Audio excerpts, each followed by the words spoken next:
Comrade Shen, the organization needs you and the chief to temporarily divorce. I looked at the divorce agreement on the table, recalling the miserable fate of being a widow for 30 years for this man in my past life. Fine, I'll sign. Amid everyone's stunned gazes, I signed my name with a flourish. In this second life, who would still care about being the chief's wife? September 1978. The Yanjing Military District Compound. Comrade Shen Jiqing, the organization requires you and Chief Liu to temporarily divorce in order to cooperate with the work arrangements from higher-ups. Political Commissar Old Liu sat across from her, his expression as grave as if he were about to announce some top-secret military matter. I looked down at the divorce agreement on the table, my heart a tangled mix of emotions. Reborn and sent back 30 years, and it had to be at this exact moment in my past life. I naively waited for Liu Xiangbei for 30 whole years because of this so-called fake divorce. He said it was for work, that we'd remarry in a few years, but a few years turned into a lifetime, and I died without ever seeing him come back. And I went from being a woman in the prime of her youth at 23 to a faded and worn-out face at 53. Comrade Educated Youth, what do you think? Old Liu asked again when he saw I wasn't saying anything. I looked up at Liu Xiangbei, who was sitting beside me. He still wore that expressionless look I remembered, as if this were just another routine matter. How long will it take? I asked. Well, it's not certain yet, might take a few years. Old Liu looked a bit embarrassed. How many years? That's what they said in the last life too. Chief Liu, what do you mean by that? I asked Liu Xiangbei directly. Liu Xiangbei finally looked at me, his gaze complicated. Educated Youth, this is the organization's arrangement. We all have to obey. I spent my entire last life obeying, and what did it get me? I picked up the pen and quickly signed my name on the divorce papers. Okay, I agree. The entire office fell silent in an instant. Even Old Liu was stunned. They clearly didn't expect me to agree so readily. Liu Xiangbei immediately stood up. Jiqing, you, what? Chief Liu having second thoughts. I put down my pen and let out a cold laugh. Since it's an organizational arrangement, let's just get the paperwork done quickly. I have other things to attend to. Old Liu snapped out of it and quickly said, all right. Let's head to the Civil Affairs Bureau right now. Along the way, Liu Xiangbei tried several times to talk to me, but I coldly rejected him every time. When we arrived at the Civil Affairs Bureau, the clerk visibly froze for a moment upon seeing our IDs. A military district commander getting a divorce, that's no small matter. Are you sure you want a divorce? The clerk asked cautiously. Sure, I answered before Liu Xiangbei could speak. The clerk looked at Liu Xiangbei again, who frowned and nodded. 10 minutes later, we had our divorce certificate in hand. From marriage to divorce, it was only 8 months in total. As they walked out of the Civil Affairs Bureau, Liu Xiangbei finally couldn't hold it in any longer. Jiqing, we need to talk. Comrade Liu, I deliberately addressed him by his surname. We're no longer involved with each other now. What's there to talk about? Jiqing, you know this is only temporary. In a few years. A few years, I cut him off. Comrade Liu, we already have the divorce certificate. What do you mean by a few years? Liu Xiangbei was left speechless by my words. I turned around and walked away without looking back. From behind me came Liu Xiangbei's voice. Educated Youth, where do you live? There's no need for Comrade Liu to worry about that. I had already made up my mind. Having been reborn, I must never repeat the tragedy of my past life. Since he wants a fake divorce, let's make it real. Walking down the street, I felt the 50 yuan in my pocket. It was all I had to my name, but that's okay. I have 30 years of memories and insights, and in this era that's just starting to open up, there are plenty of opportunities to make money. First, I need to find a place to stay. I thought of Aunt Wan down the alley. In my past life, she was very kind to me and often helped me out. She should still be living in that small courtyard house now. Sure enough, Aunt Wan looked surprised to see me. Young lady from the Educated Youth program. What are you doing here, Auntie? I've divorced Liu Xiangbei. Could I stay with you for a few days? Aunt Wan nearly choked on her tea. Divorce? Didn't you just get married not long ago? Living apart isn't suitable, I explained briefly. Although Aunt Wan was puzzled, she still took me in. Alright, you can stay with me for now, and we'll figure things out slowly. That very evening, Liu Xiangbei came looking for him. Educated Youth, come back with me. He stood at the entrance of the courtyard, his military uniform crisp and immaculate. Go back where? I stood on the doorstep. Comrade Liu, we're already divorced. Why should I go back with you? Jiqing, you know very well this is just, I don't understand. I interrupted him. Divorce is divorce. There's no such thing as a fake one or a real one. Lu Xiangbei was so furious with me that his face turned pale. Shen Jiqing, how long are you going to keep making a scene? Making a scene, I let out a cold laugh. Comrade Lu. You were the one who asked for a divorce, and now you're accusing me of making a scene. That's quite a way to put it. Lu Xiangbei clearly hadn't expected me to be so firm. Alright, I waved my hand. It's getting late. Comrade Lu, please take your leave. With that, I closed the door and ignored Lu Xiangbei's knocking from outside. The next morning, I began plotting out my life. First of all, finding a job, but in this day and age, it's hard to land a formal position without a letter of recommendation, but as I recall, in a few months, the government will allow private businesses. Now is the time to prepare. I first went to the scrapyard and spent $10 on a pile of old books and newspapers. Many of these books are rare ancient texts. No one appreciates them now, but in a few years they'll be treasures. Then I went to the pigeon market, which was the black market back then, but the regulations weren't strictly enforced. I spent $20 on some tickets and in-demand goods, planning to resell them for a profit. After a busy morning, I returned to Aunt Wang's place and found Lu Xiangbei had come again. Educated youth, let's talk. There's nothing to talk about. I went straight into the house. Lu Xiangbei followed her in and said, Jiqing, you can't be so willful, headstrong. I turned around and looked at him. Comrade Lu, what do you mean by headstrong? You were the one who asked for a divorce. I went along with it. And now you're calling me headstrong. You. No, this is for work purposes. I know. I nodded. But divorce is divorce. There's no such thing as needing it for work or not. Lu Xiangbei was furious with me. Shen Jiqing, you've changed. Yes, I've changed, I admitted readily. Do you, Comrade Lu, expect me to stay the same forever? Lu Xiangbei was stunned, clearly not expecting me to say that. Alright, Comrade Lu, you should go back to your work. I have my own things to take care of. What are you going to do? That's none of Comrade Lu's concern. That night, Lu Xiangbei sat in Aunt Wang's courtyard until late into the night before finally leaving. I watched his retreating figure through the window, feeling nothing at all. In my past life, I gave up too much for that man. In this life, I'm going to live for myself too. Early the next morning, Lu Xiangbei's bodyguard Shaoli came knocking at the door. Sister-in-law, the chief sent me to pick you up. Shaoli stood at the door and said respectfully, Sister-in-law. I almost burst out laughing. Comrade Shaoli, I've already divorced your chief. I'm not your sister-in-law. Shaoli was visibly taken aback, but the chief said, what did the chief say? The chief said this is only temporary and instructed me to make sure you come back. I shook my head. Comrade Shaoli, the divorce certificate is real. There's no such thing as temporary about it. Go back and tell Comrade Lu to stop sending people over. Shaoli said awkwardly, Sister-in-law, Comrade Shen, please come back with me. The chief has been waiting for you all night.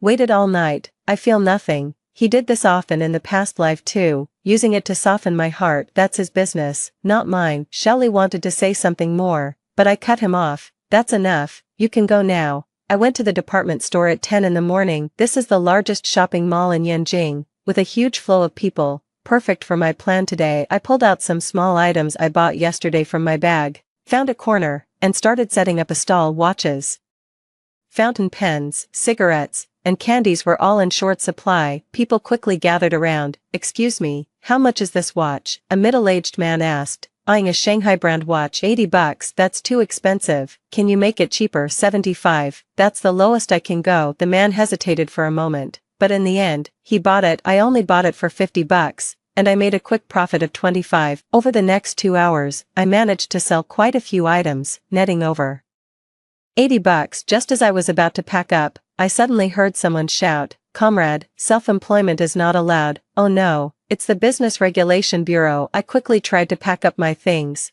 but it was already too late. What organization are you from? Do you have a business license? A cadre in a Zhongshan suit walked over. Comrade, I'm just temporary. Even a temporary one won't do. You're coming with us. Just then, a familiar voice rang out. What's going on? I turned my head and saw Lu Xiangbei even in civilian clothes. His military bearing was unmistakable. The official from the Industry and Commerce Bureau clearly recognized him. Comrade Lu, what are you doing here? Just passing by. Lu Xiangbei walked over to me. This is a friend of mine. Is there some misunderstanding? Oh, it's your friend. In that case, let it slide this time, but be more careful next time, the cadre said politely. Once everyone had left, Lu Xiangbei looked at me and said, come with me. Thanks, but I don't need your help. I packed up my things and was about to leave. Lu Xiangbei stopped me and said, Jiqing, are you out of your mind, setting up a stall on the street? I'm not crazy, I need to make a living. Are you short on money? Lu Xiangbei frowned. You could have told me. Comrade Lu, I interrupted him, we're already divorced. Why would I ask you for money, Jiqing? How many times do I have to tell you? This is only temporary, so what? I retorted, even if it's temporary, we're still divorced right now. Why should I spend your money? Lu Xiangbei was speechless. Besides, I continued, it's not like I can't earn my own money. Why would I depend on others? What kind of woman goes out in public and shows herself off like that? What nonsense is that? I sneered. Comrade Lu, we're in a new society now. Women hold up half the sky. What's wrong with a woman like me earning money? Lu Xiangbei was left speechless by my words. Alright, thanks for your help today, but please don't meddle in my affairs from now on. I turned and walked away. Lu Xiangbei called out from behind, Xia Ji, where are you staying? Without looking back, I replied, that's none of Comrade Lu's concern. Back at Aunt Wang's place, I started taking stock of what I had gathered today. In addition to the items I sold, I also acquired some antiques, calligraphy, and paintings from others. Among them was a painting by Qi Baisher. Although it was slightly damaged, I recall that this painting was worth millions. In later times I only spent $5 to get it. That evening, Aunt Wang came back and saw me tidying up. She asked curiously, girl, what are you up to? Ma'am, I'm running a business here. Going into business? Aunt Wang was taken aback. Isn't that profiteering? Ma'am, the policies have changed now. Self-employment will soon be allowed, I explained. Aunt Wang was half convinced, half doubtful. Really? Of course it's true, just wait and see. Soon enough, the streets will be full of people doing business. Just as she was speaking, a knock came at the door. Educated youth, I know you're in there, open the door. It was Lu Xiangbei's voice. I made a gesture to Aunt Wang, signaling her not to open the door. Educated youth, let's talk. I didn't respond. Lu Xiangbei waited outside for a long time, but eventually left. The next day, I went to the pigeon market again. I brought even more stock this time, pouring all of yesterday's earnings into it. Business was surprisingly good, selling out in less than half a day. The net profit exceeded 150 yuan. At this rate, it won't be long before I save up my first pot of gold. Just as I was about to head home, I ran into Lu Xiangbei again. Are you following me again? I said, somewhat impatiently. I wasn't following you. I'm here on business, Lu Xiangbei explained. What business do you have at the pigeon market? Lu Xiangbei was stumped. Clearly he had come specifically to find me. Alright. Comrade Lu, if you have time to tell me, you might as well focus on your own work. Educated youth, can you just hear me out? There's nothing to explain. I waved my hand. You mind your business, I'll mind mine. We'll keep out of each other's way. Do you really hate me that much? Lu Xiangbei suddenly asked. Hate? I was taken aback. In my past life, I truly resented him, resented his coldness, his ruthlessness, and the 30 years he made me wait. But now, I just don't care. I don't hate him, I answered truthfully, nor do I love him. I just feel nothing anymore. Lu Xiangbei's face instantly darkened. What do you mean you don't feel anything? Exactly what it sounds like. I shrugged. Comrade Lu, people change, don't they? With that, I left, leaving Lu Xiangbei standing alone in place. That evening, Lu Xiangbei came to Aunt Wang's house again. This time, he brought a lot of things, rice, flour, oil, and some meat and cloth ration coupons. Jiqing, take these and use them. No need. Take it back, I said without even looking up. Jiqing, do you hate me that much? You won't even accept my goodwill. It's not that I dislike it. I put down the ledger in my hand. Comrade Lu, do you think it's appropriate for a divorced woman to accept things from her ex-husband? We're not really divorced, Lu Xiangbei said, starting to panic. And what's this? I pulled out the divorce certificate and waved it in front of him. Lu Xiangbei was so furious with me that he was rendered speechless. Alright, Comrade Lu, I've said all I need to say. Please see yourself out. Lu Xiangbei gave me a long, deep look before finally walking away. As I watched his retreating figure, I felt nothing inside. In this life, I will never repeat the mistakes of my past life. Since you want a fake divorce, let's make it real. I want you to know that losing me will be something you regret for the rest of your life. A month later, the state officially announced that self-employment would be permitted. I was fully prepared and applied for the business license at the Administration for Industry and Commerce right away. The day I got my license, I was in a fantastic mood. This means I can do business openly and above board. Without having to hide anymore, I rented a small shop and started a clothing business with 30 years of insight. I know which styles will be in vogue and which fabrics are of good quality soon. My little shop became famous in the neighborhood. In particular, the women's wear I designed, simple, elegant, and stylish, has been very popular among young women. Business was booming and daily revenue kept growing. 3 months later, I had already saved up over 5,000 yuan. That was a huge sum back then, when a regular worker earned only 600 yuan a year. Just as I was about to expand my business, Lu Xiangbei showed up again. Educated youth, let's talk. He stood at the entrance of my shop, drawing a crowd of onlookers. Comrade Lu, is there something you need? I continued organizing the shelves without looking up. Where did you get the money to open the shop? I earned it myself. Got a problem with that? How does a woman come by so much money? Lu Xiangbei's tone was skeptical. I put down the clothes in my hands and stared at him coldly. Comrade Lu, what do you mean by that? I'm just worried about you. Worried about what? Worried I'm doing something illegal. I cut him off. Comrade Lu, every penny I have comes from legitimate sources. You can check if you want. Lu Xiangbei was choked by my words. That's not what I meant. What does that mean? I mean, it's too tough for a woman like you to run a business. Hard work. I laughed. Comrade Lu, you think doing business is hard work? Then what about waiting to die? Isn't that hard work too? What do you mean, waiting to die? It's nothing. I waved my hand dismissively. Comrade Lu, if you don't have anything else, please don't interfere with my business. Lu Xiangbei stood still and said, Jiqing, you've changed a lot. Yes, I've changed.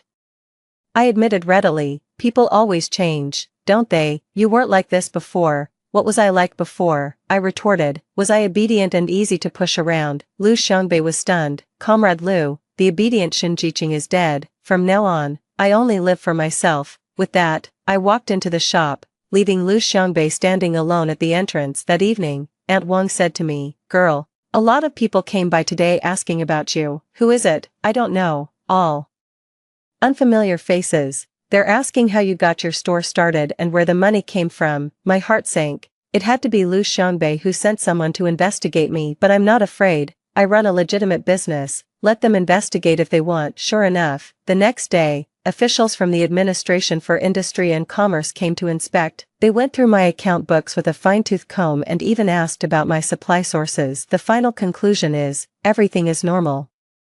No issues at all. After the inspector left, I actually felt even better. This shows that Lu Xiangbei is starting to get anxious and is trying every possible way to make trouble for me. Unfortunately for him, all my businesses are legitimate, so he can't find anything on me. Another month passed, and my business kept getting better. Not only did they open a branch, but they also started a wholesale business. Many merchants from other regions come to me for stock. My reputation in the business world has been growing, and everyone calls me Boss Shen. That day, I was busy in the shop when an unexpected person walked in. Sister Jiqing, long time no see. I looked up and saw Lu Xiaoya, Lu Xiangbei's younger sister. Xiaoya, what are you doing here? Just came to check out your shop, Lu Xiaoya said, looking around. Heard you're a big boss now. I'm hardly a big boss, just running a small business. Sister Jiqing, what's going on between you and my brother? He's been moping around all day lately. A cold sneer curled inside me, but I kept a straight face and said, I don't know anything about your brother.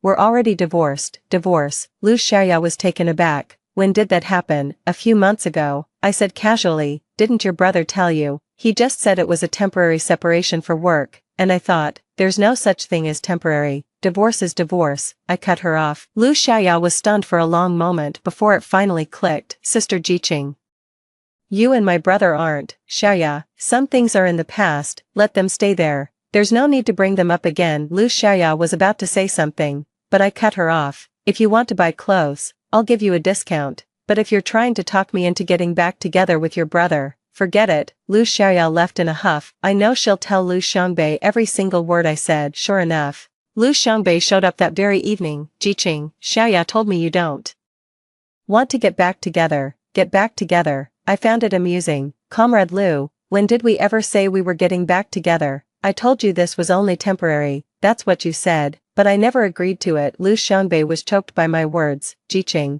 what exactly do you want? What do I want? I retorted. Comrade Lu, shouldn't you be asking yourself what you want? I want you to come home with me. Which home? I sneered. Comrade Lu, we're already divorced. What home is there?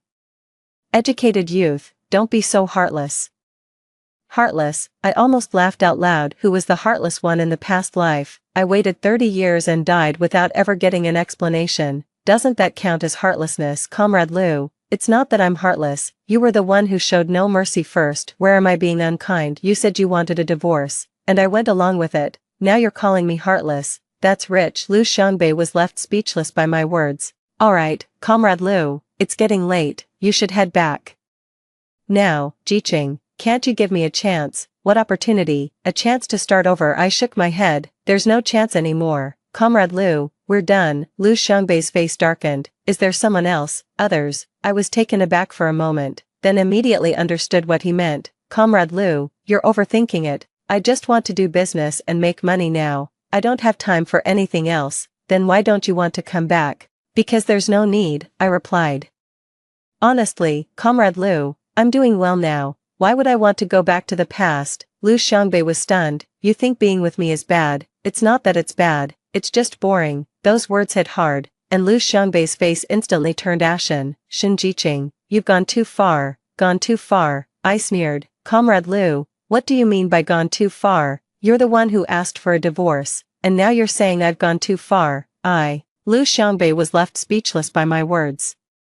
Alright, Comrade Lou, I've said all I need to say. Please, see yourself out. Lu Xiangbei gave me a long, deep look before finally leaving. Watching his retreating figure, I felt nothing at all in this life. I will never again compromise myself for anyone. I'll make sure everyone knows that I'm better off without Lu Xiangbei. For half a year later, my clothing business had expanded to cover the entire city of Yanjing. Not only does it have 3 directly operated stores, but also over a dozen franchise outlets. A net profit of over 20,000 yuan per month was an astronomical figure at that time. I, too, have transformed from the young intellectual Shen of those days into the respected boss Shen. Many people started inquiring about my background, hoping to claim a connection with me. Among them were some notable figures. I was auditing the accounts at the main store that day when a middle-aged man suddenly walked in. Excuse me, are you boss Shen? This is, speaking, who's calling? I'm Lao Zhang, the director of a textile factory, and I'd like to discuss a potential partnership with you. So it's Director Zhang. I remember him. In my past life, he later became a very famous entrepreneur. Director Zhang,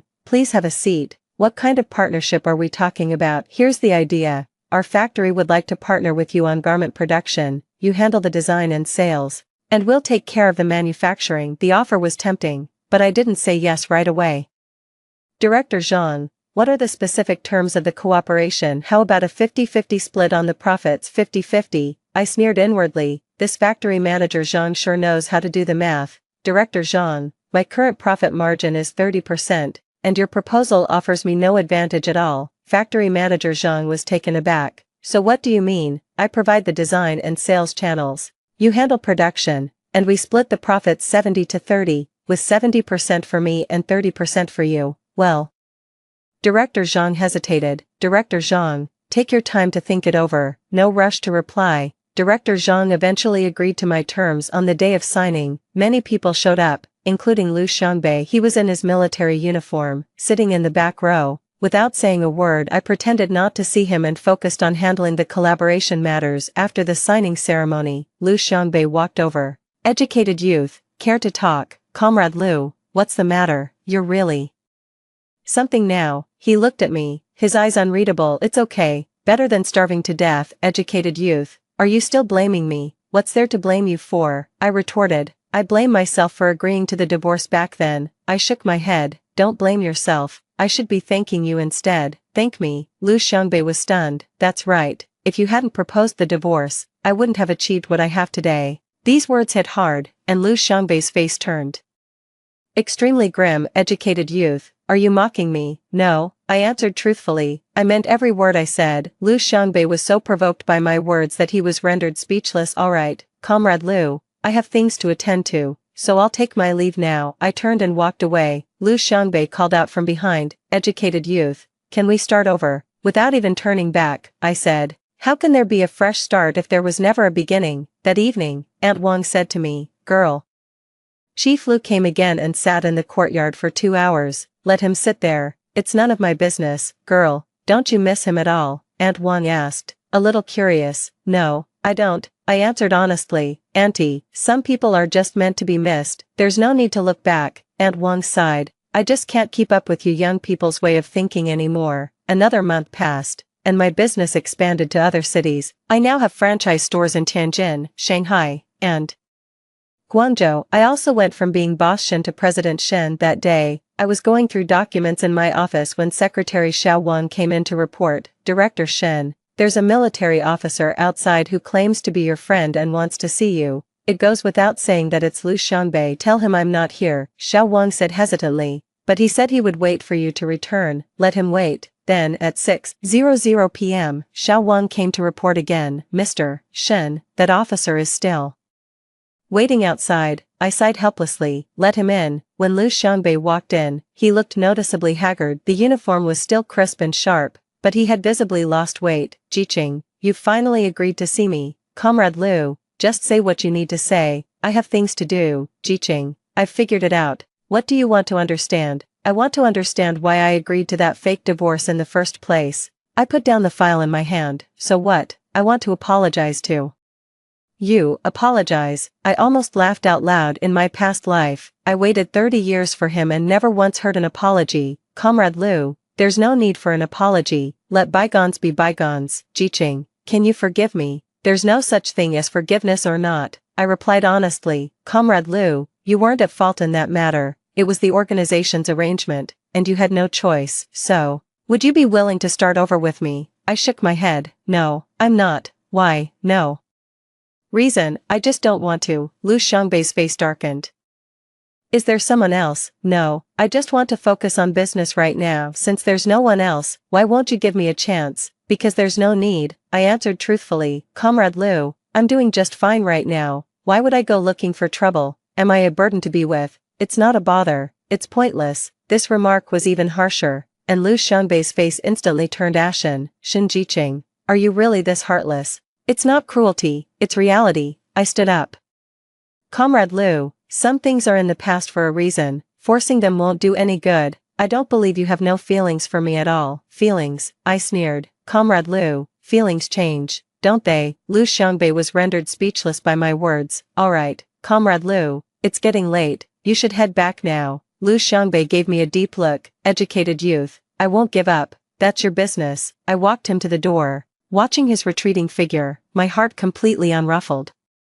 In this life, I will never repeat the mistakes of my past life. Since you chose a fake divorce back then, now you have to face the consequences of a real one. 5. By the time 1980 came around, my garment group had already become one of the largest private enterprises in the country. Not only does it dominate the apparel industry, but it has also begun to venture into other sectors. I have investments in real estate, restaurants, and department stores. I, too, have transformed from the young, intellectual Shen of those days into the renowned CEO Shen of the business world. Many media outlets began covering my entrepreneurial story, calling me a powerhouse in the business world. Various honors came pouring in, and I was named outstanding contributor to reform and opening up, excellent entrepreneur, and so on. But behind all these accolades, I know deep down that it all stems from that rebirth. Without 30 years of experience and insight, I could never have achieved so much in such a short time. One day, while I was handling documents in my office, Secretary Xiao Wang rushed in hurriedly. President Shen, something terrible has happened. Chief Lu is in trouble. My heart tightened. What happened?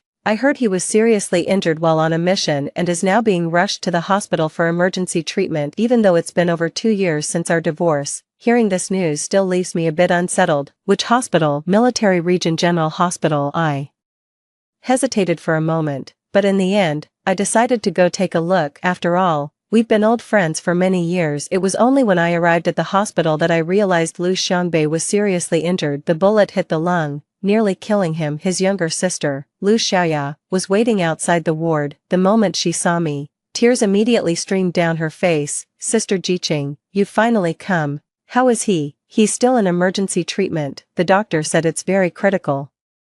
Lu Xiaoya was crying, her face streaked with tears. I waited in the hallway for 3 hours before the doctor came out. The surgery was successful, but we still need to monitor the patient. Only then did I breathe a sigh of relief upon hearing this. Thank you, doctor. Lu Xiaoya grabbed my hand and said, Sister Jiqing, my brother got hurt this time because he saved a child. I didn't speak, just listened quietly. That child fell into the river, and when my brother jumped in to save him, he was shot by a thug. How is he now? The child was rescued, but my brother nearly died. Lu Xiaoya started crying again as she spoke. I was overwhelmed with mixed emotions and didn't know what to say. That's just Lu Xiangbei's nature. He always puts others' safety before his own. It was the same in his past life. He was always so caught up in work and looking out for others that he neglected the people closest to him. Sister Jiqing, my brother has been thinking about you non-stop, murmuring your name over and over. My heart skipped a beat. Is he awake? He woke up a few times, but was never fully lucid, just kept rambling incoherently. At that moment, a sound came from inside the hospital room. Educated youth, educated youth.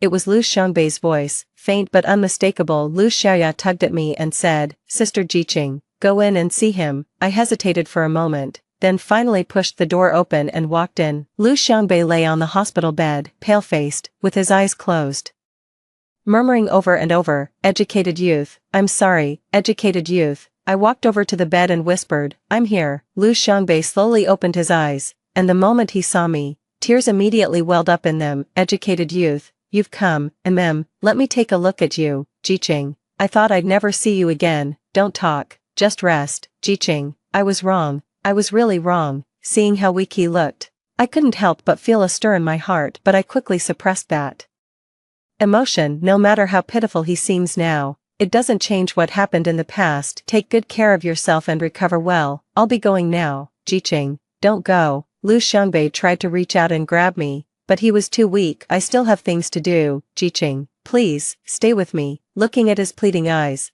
I felt a moment of hesitation in my heart, but in the end, I chose to leave. Take good rest. I'll come see you again. As she walked out of the hospital room, Lu Xiaoya caught up and asked, Sister Jiqing, are you really leaving? Well, I still have things to do at the office. Sister Jiqing, my brother really misses you. I know, so you, Xiaoya, some things can't be solved just by thinking about them. I cut her off. Take good care of your brother. I'm leaving now. Back at the office, I just couldn't settle down to work. The image of Lu Xiangbei lying in a hospital bed kept flashing through my mind. He was so weak and helpless, completely stripped of his usual authority and strength. But I must not be soft-hearted. The lessons from my past life were too profound. I must never repeat the same mistakes. When I got home that evening, Aunt Wang asked me, Girl, I heard Commander Lu was injured. Yeah, it's serious. You went to see him. I went, took a look, and came back. Aunt Wang sighed. Child, you're both good people. Why can't you just live happily together, Auntie? Some things just don't have a reason.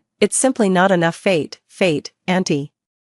Wang shook her head. I think you two have plenty of fate. You just don't cherish it yourselves. I didn't respond, just silently returned to my room. Lying in bed, I thought back to the myriad things from my past life. Deep down, I still have feelings for Lu Xiangbei. After all, he's the man I've loved for 30 years. Even if I've been reborn, feelings don't just vanish overnight, but reason tells me that I must never repeat the mistakes of my past life. I never want to go through the agony of that waiting again. So no matter how much pain Lu Xiangbei is in or how deep his regret runs, I cannot allow myself to soften. This is a way to protect yourself and also a farewell to the past. The next day, I couldn't help but go to the hospital again. Lu Xiangbei's condition has improved a bit, and he's able to speak normally now. His eyes instantly lit up with surprise at the sight of me. Educated youth, you're here again. Let's see how you're recovering. Much better. The doctor said I can be discharged in a few days. That's good. Jiqing, can you sit down and have a chat with me? I hesitated for a moment, but eventually sat down. What would you like to talk about? Let's talk about our past. What's there to talk about the past? Jiqing, I know I was wrong back then. I shouldn't have agreed to that fake divorce. I didn't speak, just listened quietly, but you have to understand my situation. As a soldier, I must follow the organization's orders. I understand. I nodded. Then can you forgive me, Lu Xiangbei? I addressed him by his full name for the first time. This isn't a matter of forgiveness or not. What kind of question is that? It's a question of choice. I answered truthfully. You chose to follow the organization back then, and I've chosen my own life now. Does your choice mean you'll never look back? Yes. Lu Xiangbei was stunned by my resolve. Jiqing, are you really this heartless? It's not cruelty, it's clarity, I said as I stood up. Lu Xiangbei, we live in two different worlds now. Stop clinging to the past. I don't believe you have no feelings for me at all. So what if I do? I retorted. Can feelings put food on the table? Can they guarantee that something like this won't happen again? Lu Xiangbei was stumped by my question. Alright, take good care of yourself and recover. I should get going now. Educated youth. Wait. Without looking back, I walked out of the ward. This time, I am truly saying goodbye to the past. 6. After Lu Xiangbei was discharged from the hospital, he began pursuing me relentlessly every day. Fresh flowers are delivered to my office, along with a steady stream of various expensive gifts. He even pulled some strings to help me with my business, but I flatly refused. I had my secretary distribute the flowers to the other staff, returned all the gifts, and firmly refused any business favors. Mr. Shen, Chief Lu is here again, Secretary Wang reported for the third time. Tell him I'm not here. But he said he would wait forever. I sighed helplessly. Let him wait. Looking down from the office window, Lu Xiangbei's car was parked downstairs. He just sat in the car, waiting the whole day long. This situation lasted for a week. Finally, I couldn't take it anymore and asked Xiao Wang to call him up. Lu Xiangbei, what the hell are you trying to do? I want to win my wife back. What wife? We're already divorced. It's just a piece of paper. A piece of paper, I sneered. Lu Xiangbei, that's not what you said back then, educated youth. I admit I was too naive back then, but now I've come to my senses. What do you want to understand? Figure out what matters most to me. So what, Jiqing? I'm willing to give up everything for you, including my career. That was a harsh remark, and I couldn't help but freeze for a moment. What did you say? I said I'd give up everything for you, as long as you come back to me. Lu Xiangbei, are you insane? I'm not crazy, I'm serious. Lu Xiangbei's gaze was unwavering. Jiqing, I can transfer to civilian work, I can leave the military, as long as you're willing to be with me. I was shocked by his words. In his previous life, Lu Xiangbei prioritized his career above all else, willing to sacrifice everything for work. Never thought he would give up his career for me in this life, but it was already too late. Lu Xiangbei, do you really think this can make up for everything? I know it's hard, but I'm willing to give it a try. It's no use trying. I shook my head. Some things, once lost, are lost forever. They never come back. Jiqing, can't you give me a chance? I already gave you a chance, but you didn't cherish it. That's because I didn't understand at the time. Don't understand. I cut him off. Lu Xiangbei, you're 30 years old. What's there that you still don't get? I never understood the preciousness of love, nor the pain of losing it. What's the point of understanding it now? Lu Xiangbei was rendered speechless by my words. That's it, Lu Xiangbei, we're done. Don't waste your time anymore. I don't believe we're really over. Then keep on not believing. I stood up. But please stop disturbing my life. Educated youth. Security, escort the guest out. 2 security guards walked in, leaving Lu Xiangbei with no choice but to leave helplessly. But I know he won't give up that easily. Sure enough, he came again the next day, and this time he brought an unexpected person along. Mr. Shen, there are 2 people outside who wish to see you. One is Chief Lu, and the other claims to be your mother. My mother. My heart sank. Lu Xiangbei actually managed to gather all my family members here. Let them in. The door opened, and first to enter was my mother, Shen, followed by Lu Xiangbei. Jiqing, why are you being so stubborn? Mother Shen began to scold as soon as she saw me. Mom, what brings you here? It's Xiangbei who came to find me, saying there was a dispute between you two. I glanced at Lu Xiangbei, whose expression seemed slightly unnatural. Mom, we didn't have a falling out. We're already divorced.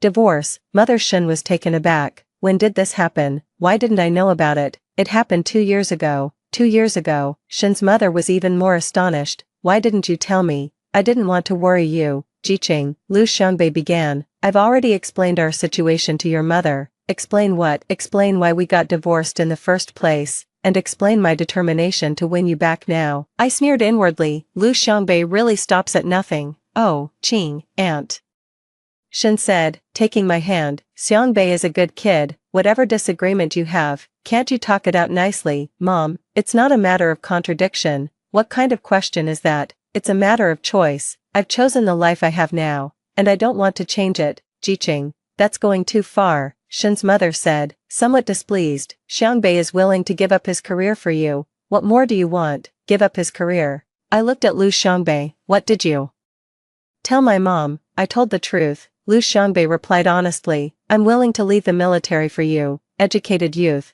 Mother Shen continued to persuade. Where else can you find such a good man? Don't take your blessings for granted. I sighed helplessly. Mom, this is my business. Please don't interfere. How could I not care? You're my daughter. Precisely because I am your daughter, I hope you can respect my choice. Shin's mother was a bit annoyed by what I said. Why are you so stubborn, child? It's not stubbornness, it's clarity. Wake up, what's wrong with Xianbei? I glanced at Lu Xianbei, who was staring at me nervously, waiting for my answer. Mom, he's not a bad person, we're just not right for each other. What's not working? Weren't you two doing great before? The past is the past, and the present is the present. Shin's mother sighed helplessly. Jiqing, can you tell Mom what's really on your mind? I was silent for a moment, then finally decided to reveal part of the truth. Mom, some wounds can never heal. And some trust can never be rebuilt. What wounds? What trust? Well, I glanced at Lu Xianbei. Forget it, you wouldn't understand anyway. Jiqing, Lu Xianbei suddenly spoke up. If it's because of the fake divorce back then, I'm willing to spend the rest of my life making it up to you. Compensation, I sneered. Lu Xianbei, some things can never be compensated for. What do I need to do for you to forgive me? I hardly did anything. I answered honestly, because I simply don't need your compensation. The words hit hard, leaving both Shin's mother and Lu Xianbei stunned. Jiqing, are you really this heartless? Shin's mother asked in disbelief. It's not callousness, it's reality. I stood up. Mom, I'm doing really well now. I truly don't need anyone to make up for anything. But, no buts, I cut off Shin's mother. Mom, thank you for caring about me, but let's leave it at that, educated youth. Lu Xianbei wanted to say something more. Lu Xianbei, I've told you before, we're done. I don't believe it. That's your business. I saw them to the door, but Shin's mother was still trying to persuade me. Educated youth, please think it over again. Mom, no need to think it over. My mind is made up. Watching their retreating figures, I felt nothing at all in this life. I will never compromise for anyone again. 7 In the spring of 1981, my career reached new heights. The fashion group has already been listed in Hong Kong, and I became one of the first female billionaires from the mainland. All the honors and accolades have placed me at the forefront of the times. Many media outlets began to cover my entrepreneurial story in depth, and I was invited to various high-level meetings. But the more successful I become, the emptier I feel inside. The satisfaction brought by money and status is fleeting, yet the loneliness deep within grows ever stronger. That day, I was going through documents in my office when my secretary, Xiao Wang, came in and reported, Mr. Shen, there's a man named Li Jianguo outside who wants to see you. Li Jianguo, I thought about it, but he doesn't ring a bell. What does he do? He said he's a researcher from some research institute and wants to discuss a collaboration with you. Research institutes, I'm intrigued. Let him in. The door opened, and a man in his early 30s walked in. He wears glasses, looking gentle and refined, with an air of scholarly elegance. Hello, Mr. Shen, this is Li Jianguo. Mr. Li, please have a seat. What kind of cooperation are we talking about? Here's the thing, our institute has a project that needs funding, and we heard you're interested in the tech industry. I'm genuinely interested in the tech industry, because I know it's where the future is heading. What project? Research related to electronic computers. An electronic computer. My heart skipped a beat. It was a rather forward-thinking concept at the time, but I knew it would become the most important industry in the decades to come. Could you elaborate on that? Li Jianguo began to elaborate on their project, offering a thorough analysis that covered everything from the technical principles to the market prospects. The more I listened, the more intrigued I became.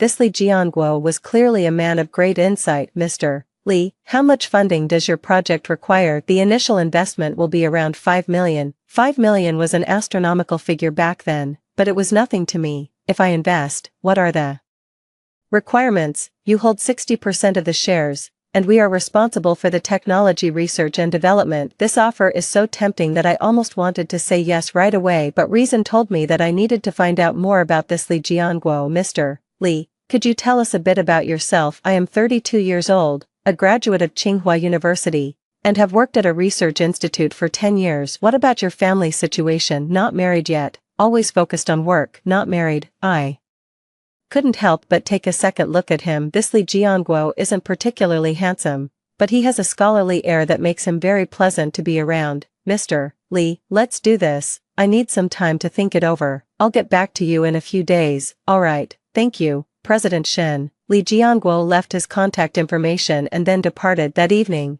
I carefully studied the project materials he had brought. The technical feasibility is high, and the market prospects are broad. This is Indeed a great investment opportunity. More importantly, I have a very good impression of this Li Jianguo. He has the innocence of a scholar, without the slickness of a businessman, which makes him feel genuinely sincere. The next day, I decided to invest in his project. Mr. Li, I'd like to invest in your project. Really, that's great, Li Jianguo said excitedly, but I have one condition. What conditions? I want to be involved in the daily management of the project. Of course, you're an investor.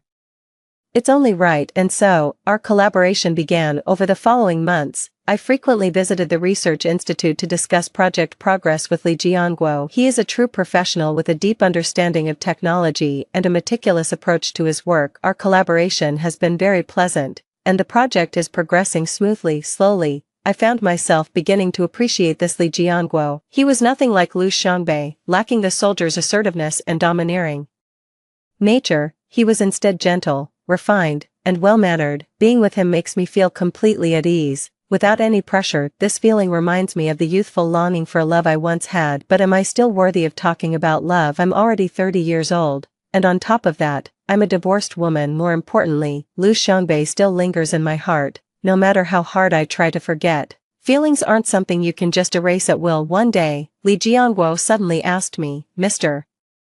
Shen, have you ever been married? I was taken aback. Why do you ask? Just curious. Someone as accomplished as you must have been married long ago. I was married, but now I'm divorced. Oh, Li Jianguo said awkwardly. Sorry, I shouldn't have asked such a personal question. It's okay. I shook my head. That's all in the past. If it's not too forward, may I ask why you got divorced? I was silent for a moment. Just personality differences, I guess. That's really too bad. No need to regret it. Some things just can't be forced. Li Jianguo glanced at me, hesitating to speak. What's up? Nothing, just thinking it must be tough on you alone. It's okay, I'm used to it. Mr. Shen, don't you ever feel lonely? Lonely? My heart stirred. Of course I'm lonely, especially in the dead of night when the silence closes in and loneliness washes over me like a tidal wave. But I cannot admit it, because I chose this life. Not lonely. I have my career. I'm fulfilled. Career is important, but people still need emotional connections. Mr. Li, are you showing concern for me? Li Jianguo blushed. I just think a woman like you deserves a better life. Watching his shy demeanor, I felt a sudden stir in my heart. This man truly cares about me. Thank you for your concern, but I'm doing just fine as I am. Mr. Shen, if the right person comes along, would you consider starting over? That question was so direct that it caught me off guard. Why do you ask? It's just, I wanted to know what you think. I looked at Li Jianguo. There was anticipation in his eyes, tension, and a hint of affection that was barely discernible. Suddenly, I understood what he meant. This man is testing my stance. He has a crush on me. My heart is a mix of emotions, and I don't know how to respond. On one hand, I do have feelings for Li Jianguo. He's a good man. On the other hand, I haven't fully moved on from the shadows of the past, and I'm not sure if I'm ready to start a new relationship. Mr. Li, this is a complicated matter. I need some time to think it over. I understand. Li Jianguo nodded. I just want you to know that if you're willing, there will be someone who cherishes you. The words were subtle, but the meaning was clear. I felt a mix of emotion and unease in my heart. What touches me is that there are still people who genuinely care for me. What worries me is that I'm not sure if I have the courage to start over. Just then, the door was suddenly pushed open. Lu Xiangbei walked in, his face ashen. Jiqing, what are you busy with? A surge of irritation washed over me at the sight of Lu Xiangbei's sudden appearance. Lu Xiangbei, how did you get in? I came to talk to you about something. Lu Xiangbei's gaze shifted between me and Li Jianguo, clearly sensing something was off. What's the matter? Personal matter. Lu Xiangbei glanced at Li Jianguo. And this is my business partner, Mr. Li Jianguo. I introduced. Mr. Li, right. Lu Xiangbei walked over and extended his hand. I'm Lu Xiangbei. Li Jianguo shook his hand politely. Hello, Mr. Lu, Chief Lu. I corrected. He's the chief of the military region. Li Jianguo was visibly taken aback for a moment, then became even more deferential. Hello, Chief Lu. Lu Xiangbei's military rank indeed made Li Jianguo a bit nervous. After all, in that era, soldiers held a very high status. Mr. Li, I need to discuss some personal matters with the educated youth. Could you? Of course, I'll take my leave now. Li Jianguo tactfully rose to his feet. Mr. Li, let's talk about the project another day. I walked him to the door. After Li Jianguo left, Lu Xiangbei's face turned even darker. Jiqing, who is this Li Jianguo? I said, partner, is it really that simple? What else did you think it was? I shot back. I saw the way he looked at you. It didn't feel right. What kind of look is that? It's like they're into you. I let out a cold laugh. Lu Xiangbei, what does this have to do with you? How is it not related? You are mine, what am I? To you, I cut him off. Lu Xiangbei, we've been divorced for over 2 years now. I don't need to report my private life to you, Jiqing. Don't be like this. Like what? You know exactly what I mean. I don't understand what you mean, I replied honestly. Lu Xiangbei, it's over between us. Stop pestering me. I just want to pester you. Lu Xiangbei suddenly became agitated. Jiqing, I can't stand watching you be with another man. Watching me with another man, I found it amusing. Lu Xiangbei, what right do you have to control me? I have the right, because I love you. Those were harsh words, and the entire office fell silent. I looked at Lu Xiangbei. His eyes were full of sincerity, but my heart remained completely unmoved. Love me, I sneered. Lu Xiangbei, if you truly loved me, you would never have agreed to that fake divorce in the first place. Jiqing, I admit I was wrong back then, but, no buts, I cut him off. Lu Xiangbei, love isn't just about words, it needs to be proven through actions. Isn't my current action proof enough? What action? Pestering and clinging. Jiqing, you're so heartless. It's not cruelty, it's clarity. I stood up. Lu Xiangbei, let me say this one last time. It's over between us. Please stop disturbing my life. What if I disagree? That's your problem, I answered truthfully, but you can't change anything. Jiqing, are you really going to pursue a relationship with that Li Jianguo? This has nothing to do with you. It matters, Lu Xiangbei said passionately. Educated youth, you can't be with anyone else, you can only be mine, yours and only yours. I let out a scornful laugh at his words. Lu Xiangbei, who do you think you are? An emperor? I'm not an emperor, but I'm the one who loves you, the one who loves me. I sneered. Lu Xiangbei, if you truly loved me, you would respect my choice. I cannot respect a wrong choice. Wrong, I retorted. Who says my choice is wrong? You and Li Jianguo are not a good match. What seems to be the problem? He doesn't deserve you. Not good enough for you. I found it amusing. Lu Xiangbei, what makes you think he's not good enough for me? He doesn't have my abilities or status. Ability and status. I shook my head. Lu Xiangbei, you still don't get it. These things no longer matter to me. So what matters? Sincerity. I answered truthfully. Only sincerity matters. Isn't my heart sincere enough for you? Lu Xiangbei, if your heart was truly that sincere, you wouldn't have chosen work over me back then. The words hit hard, leaving Lu Xiangbei speechless. Sent down youth, that's because, don't make excuses. I cut him off. Lu Xiangbei, everyone has to take responsibility for their own choices, including you, and including me. So your choice now is Li Jianguo. The choice I'm making now is for my own life, I replied honestly. As for Li Jianguo, that depends on how things unfold. Educated youth, I will not give up. That's your business. I'll prove to you that I'm more right for you than anyone else. No need to prove anything. I shook my head. Lu Xiangbei, some things, once missed, are missed forever. They won't come back. I don't believe that. Not believing is your choice, but facts are facts. Lu Xiangbei gave me a long, deep look before finally walking away. Watching his retreating figure, I felt a mix of emotions. It's not that I'm completely numb to it. After all, he's the man I've loved for 30 years, but reason tells me that I must never repeat the mistakes of my past life.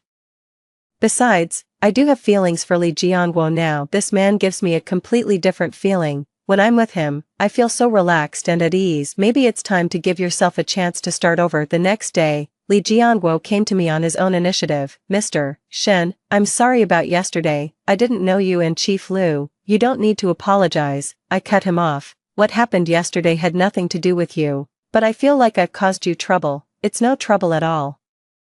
I shook my head. Mr. Li, may I ask you a question? Of course. What did you mean by those questions you asked me yesterday? Li Jianguo blushed. I just wanted to understand your thoughts. Just to understand. Li Jianguo was silent for a moment before finally telling the truth. Director Shen, to be honest, I have feelings for you. Having a crush, yes. From the very first time I met you, I felt you were a truly special woman. What makes it special? Wisdom, independence, and strength. These qualities are rarely found in women. I was quite moved by these words. This is the first time someone has judged me this way, not for my wealth or status, but for who I truly am. Mr. Li, hearing you say that makes me feel very proud. This is a fact, not a compliment, Li Jianguo said very seriously. So what are you suggesting? If you're willing, I'd like to see where this relationship goes. Dating, my heart stirred. This word sounds so youthful and innocent. It reminds me of the good old days when I was young. Mr. Li, are you sure? I'm 2 years older than you, and I've been divorced. Age isn't a problem, and as for the divorce, Li Jianguo paused. What's past is past. What matters is the present and the future. These words felt so warm that the defenses in my heart began to soften. What about Chief Lu? If you're willing to be with me, I'll take care of everything. Looking at Li Jianguo's determined eyes, I suddenly made a decision. Okay, we can give it a try, eh? Smile immediately spread across Li Jianguo's face. Really, really, I nodded, but let's start as friends and get to know each other slowly. Of course, I won't rush things. And so, I began my relationship with Li Jianguo. We often discuss work, have meals, and take walks together. Li Jianguo is a very patient person who never forces me to do anything and always thoughtfully considers my feelings. When I'm with him, I feel relaxed and truly happy. This feeling reminds me of the youthful longing for love I once had. Maybe this is the happiness I've been searching for all along. 9. My relationship with Li Jianguo is going smoothly. We've gone from business partners to lovers. He's a very attentive man, always surprising me with the little details. For example, remembering what tea I like, what colors I dislike, and all my little habits. Being treated with such genuine care slowly warmed my heart. After we had been together for 3 months, Li Jianguo made a suggestion. Jiqing, our project is progressing smoothly, and I'm thinking of moving the company to Shenzhen. Shenzhen, why? As a special economic zone, the policies there are more open and favorable for the growth of tech companies. This suggestion makes a lot of sense. Shenzhen is indeed at the forefront of reform and opening up. So what are you suggesting? I hope you can come with me to Shenzhen to build a future together. To Shenzhen. That means leaving Yanjing, leaving this place of trouble behind. Jianguo, are you sure? Yes, I want to start a new career with you, and I want to begin a new life with you. A new life. My heart stirred. Indeed, I've been in Yanjing for too long. Everywhere I look, there are memories of the past. Perhaps a change of scenery is truly what I need to finally leave the shadows of the past behind. Okay, I agree. Really, Li Jianguo said excitedly. When do we set off? Give me a month to wrap up my affairs here. Just as we were discussing the relocation plan, Lu Xiangbei showed up.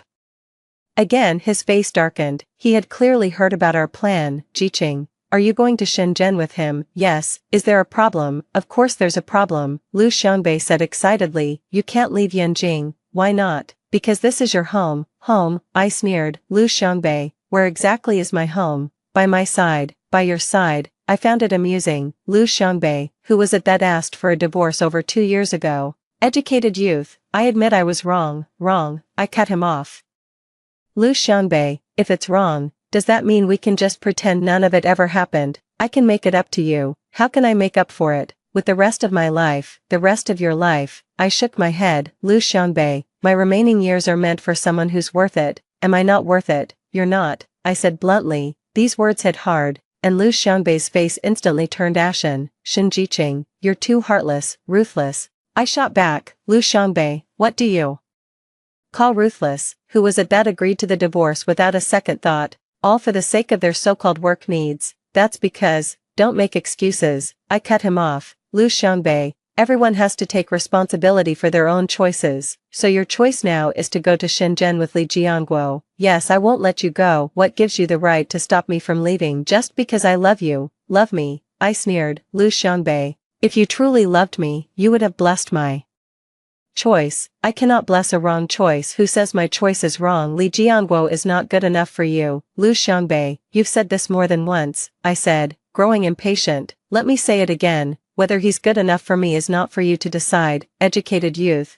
come home with me. Let's start over. Which home? I retorted. Lu Xiangbei, we don't have a home anymore. We can build a new home. No need. I shook my head. I have a new choice now. Li Jianguo can't give you happiness. I know best what happiness means to me. Jiqing, you're just being stubborn, out of spite. I found it amusing. Lu Xiangbei, I'm 30 years old, not 13. I don't do things out of spite. Then why are you with Li Jianguo? Because he treats me well. Because he truly loves me. Because I'm happy when I'm with him. I can treat you well too. And I truly love you. It's too late, I answered truthfully. Lu Xiangbei, some things Once missed, are missed for good, I don't believe.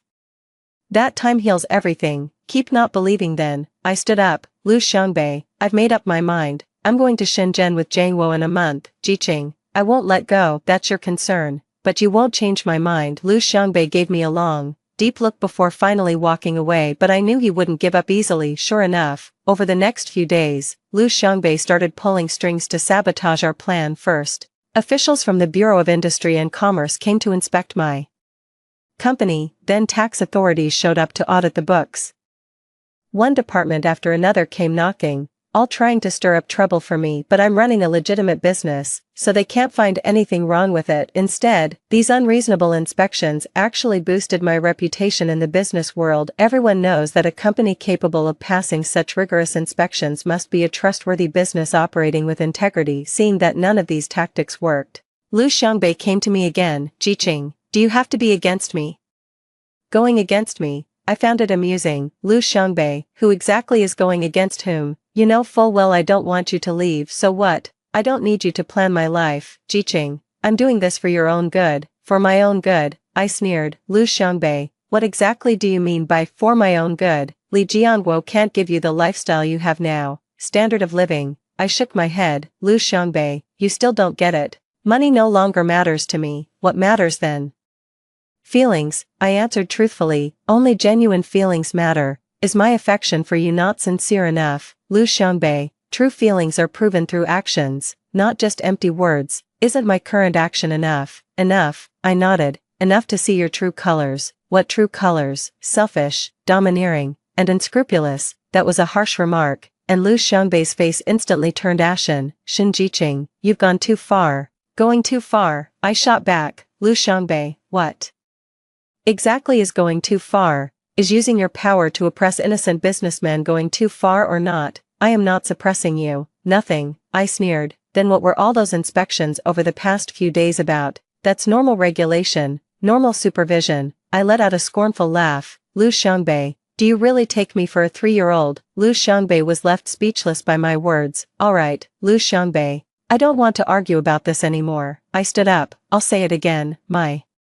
decision won't change. Jiqing, I'm begging you, please don't go. Seeing the pleading look in Lu Xiangbei's eyes, my resolve wavered for just a moment, but I quickly made up my mind. Lu Xiangbei, if you truly love me, you should let me go. I can't do it, that's your problem, not mine. Having said that, I left, leaving Lu Xiangbei standing there alone. A month later, Li Jianguo and I officially set off for Shenzhen. Before leaving, I went to see Aunt Wang. Little girl, are you really leaving?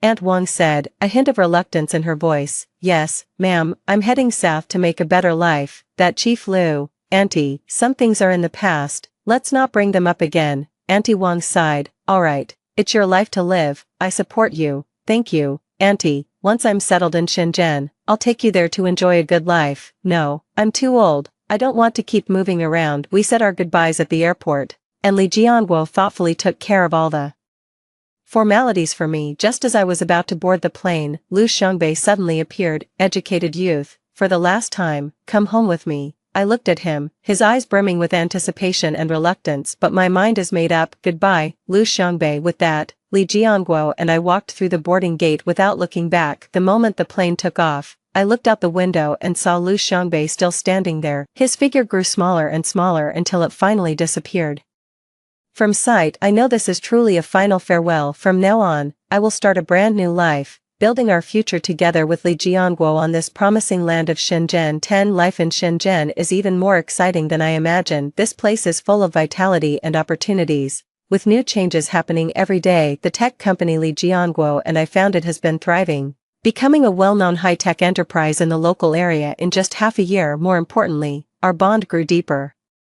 With each passing day, Li Jianguo is a devoted man who gives me his undivided attention. He never lets me feel lonely, always staying by my side. Being cherished like this made me rediscover the happiness of being a woman. Just before the Spring Festival of 1982, Li Jianguo suddenly made a suggestion that caught me off guard. Jiqing, let's get married. Marriage? I was taken aback. Although we've been together for over a year, this is the first time the topic of marriage has come up. Jiangwo, are you sure? Absolutely, Li Jianguo said with great seriousness. Jiqing, I want to give you a proper title. I want the whole world to know you are my wife." Looking into his sincere eyes, a warm feeling welled up in my heart. This is the happiness I've been searching for, simple, sincere, and pure. "Okay, I do, really." Li Jianguo jumped to his feet, overwhelmed with excitement. "Really?" I nodded. Li Jianguo hugged me excitedly and said, "Sent down youth, I'll make you happy. I believe we've decided to hold our wedding in Shenzhen and invite a few friends and colleagues to join us." The news caused a great stir when it reached Yanjing. Many people didn't expect me to start over in Shenzhen, let alone remarry so soon. Aunt Wang called me specially to congratulate me. "Dear girl, congratulations on finding true happiness." "Thank you, ma'am."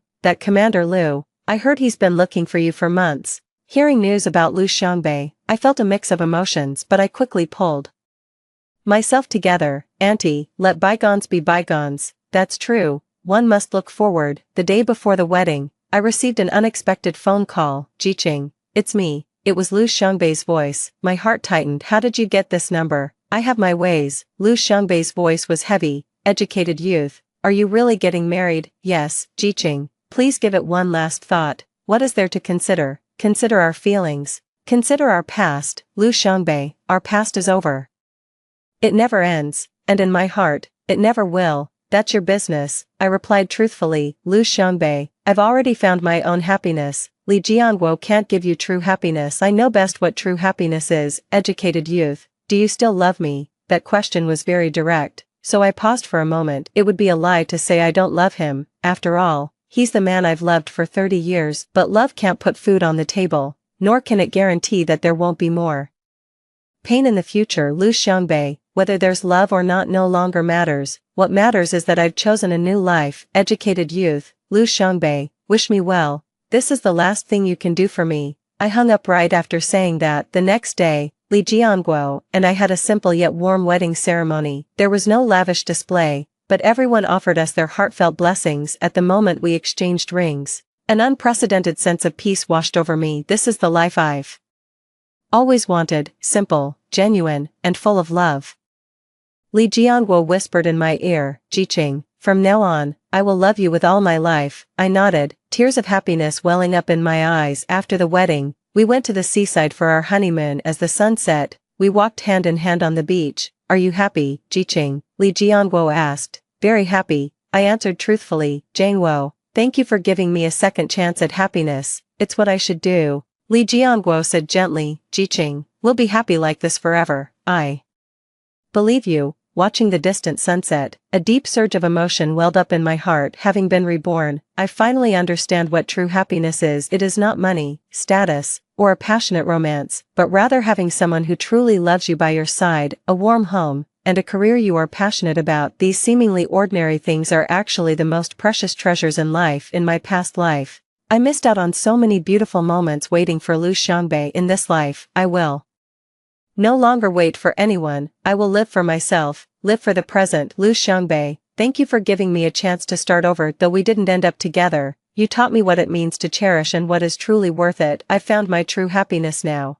and I hope you find yours too. Goodbye, my past. Hello, my future. On the beach in Shenzhen, Li Jianguo and I walked toward the distance, facing the setting sun. Our silhouettes left long traces on the sand, footprints leading to happiness. 3 years later, we had a child of our own, a lovely daughter. 5 years later, our company became a leading enterprise in the domestic tech industry. 10 years later, we moved into a grand seaside villa, living a blissful, idyllic life like a fairy tale couple. As for Liu Xiangbei, I heard he later got married as well, to a suitable girl from a military officer's family. But I no longer care about any of that, because I have found my own happiness in this second chance at life. I've learned how to choose, how to let go, and how to live for myself. This is the best gift I've ever given myself, and the most fitting farewell to my past. From now on, I am myself, no one's appendage, no one's waiting game. I am Shen Jiqing, a woman who lives for herself, a woman who has truly found happiness. That wraps up the first story. Stay tuned, because the next one is even more exciting. The military dog Marshall, which my father brought back from the battlefield, was a hero awarded first class merits, but the underprivileged student I sponsored actually turned it into a hot pot to curry favor with my fiancé. At the dinner table, my fiancé casually picked up a piece of meat and said, "It's just a dog. If it dies, we'll just buy another one." She did her best for you, After all, he didn't know that Marshall was our family's guardian spirit. After it died, misfortune struck our family one after another. The company went bankrupt, my parents died in a car crash, and he personally had me locked up in a mental hospital, where I was tormented day and night before dying a miserable death. When I opened my eyes again, I was back before that dog meat hot pot feast. The poor student was carrying the pot of boiling chili oil to the table, grinning obsequiously at my fiancé. My fiancé gently ladled a bowl for me and said, "Here, try it. She prepared this especially for you." I took it with a smile. And right in front of their stunned faces, I dialed my dad's old comrade in arms, Uncle Lee. My fiancé said he wants to taste what a first-class meritorious service dog is like. He saved a portion for you too. When would you like to come pick it up? There was a brief silence on the other end of the line, a deathly silence. I could even picture Uncle Lee's perpetually stern, square-shaped face darkening into an expression of impending storm. The gentle smile on Fu Yanzhou's face froze. A shadow flickered across his handsome features, as if he hadn't understood what I said. Luo Ning. What are you playing at? Lin Xiaoya, the impoverished student I had sponsored for 5 whole years, standing beside him, turned pale in an instant. Her hand, holding the hot pot, trembled, and the scalding red oil splashed onto the back of her hand, leaving a red mark. She was completely unaware, just staring at me with a look of terror and innocence. Sister Luoning, I didn't mean to. I just heard Brother Yanzhou say he wanted something special, so as she spoke, tears streamed down like beads off a broken string, pattering to the ground. That pitiful act had me completely fooled in my past life. Even after she killed the marshal, I still thought she was just being naive. How ridiculous. I ignored her, quietly waiting for a reply from the other end of the line. Fu Yanzhou's patience had clearly run out. He snatched my phone, his tone dripping with condescending impatience and a sense of charity. Whoever you are, Luo Ning is in a bad mood today, so let's just drop it. With that, he was about to hang up the phone. On the other end of the line, Uncle Lee's voice finally erupted like thunder, his battle-hardened authority so fierce that it made my eardrums tingle even through the receiver. Forget it. Who the hell do you think you are to say forget it? Put Luo Ning on the phone. Fu Yanzhou froze mid-motion, phone in hand, a look of shock crossing his face for the first time. I pulled the phone back from his hand and held it to my ear again. Uncle Lee, I'm fine, send me the address, I'll be right there. Uncle Lee's tone left no room for argument, and then the call ended. An eerie silence fell over the living room. Fu Yanzhou stared at me, his eyes full of scrutiny and examination, as if I were some species he had never encountered before. Luoning, when did you get to know someone like this? His tone carried a veiled, affronted irritation. I slowly pushed the bowl of commander's meat he had personally served me to the center of the table. The bubbling red oil churned with chunks of meat, emitting a sickeningly fragrant aroma. Fu Yanzhou, didn't you say that for my sake? Lin Xiaoya has done her best. I looked at him and asked, word by word, then tell me, what kind of loyalty is it to kill my father's meritorious service dog and turn it into hot pot for me? Chapter 2. Fu Yanzhou's face completely darkened. He stared at me as if he wanted to gouge a piece of flesh from my face. Luoning, do you have to cause such a scene with me over a dog? His voice was as cold as ice. Brother Yanzhou, please don't be mad, it's all my fault. Lin Xiaoya sobbed, her tear-streaked face pressing close to Fu Yanzhou as she covered her burn with one hand while clutching his sleeve tightly with the other. I thought Sister Luoning would love the surprise. I didn't know that dog meant so much to her. I really didn't. She was crying so hard she could barely breathe, as if she had suffered the greatest injustice. Fu Yanzhou immediately pulled her into his arms, soothing her softly, but his gaze toward me grew colder and colder, filled with reproach. Look at you, scaring Xiaoya like that. She's just a girl from the countryside. How could she know about a decorated military dog? She only wanted to make you happy. Even if you don't appreciate it, there's no need to be so aggressive. That gentle tone, that protective stance. It was exactly the same as the way he comforted his new lover in his arms before he had me sent to a mental hospital in my past life. My heart was already reduced to ashes in the flames of a past life. At this moment, nothing remains but a cold, bitter hatred. Trying to make me happy, I let out a sneer, pointing at the pot of bubbling red oil, using my father's comrades, whom he cherishes more than his own life, just to amuse me. Fu Yanzhou, do you even believe the words coming out of your own mouth? Fu Yanzhou's patience seemed to have been completely exhausted by me. He slammed the table hard, stood up abruptly, and looked down at me from his full height. Luoning, that's enough. It's just an animal, isn't it? So what if it's dead? I'll make it up to you with 10, even 100 if I have to. Do you really have to make everyone lose face over such a trivial matter? Lin Xiaoya, nestled in his arms behind him, shot me a barely perceptible, smug glance. I saw it just like in the previous life. She stood outside the iron-barred window of the mental hospital, looking at me strapped to the hospital bed. Wearing that same smug expression, she said, Sister Luaning, look, brother.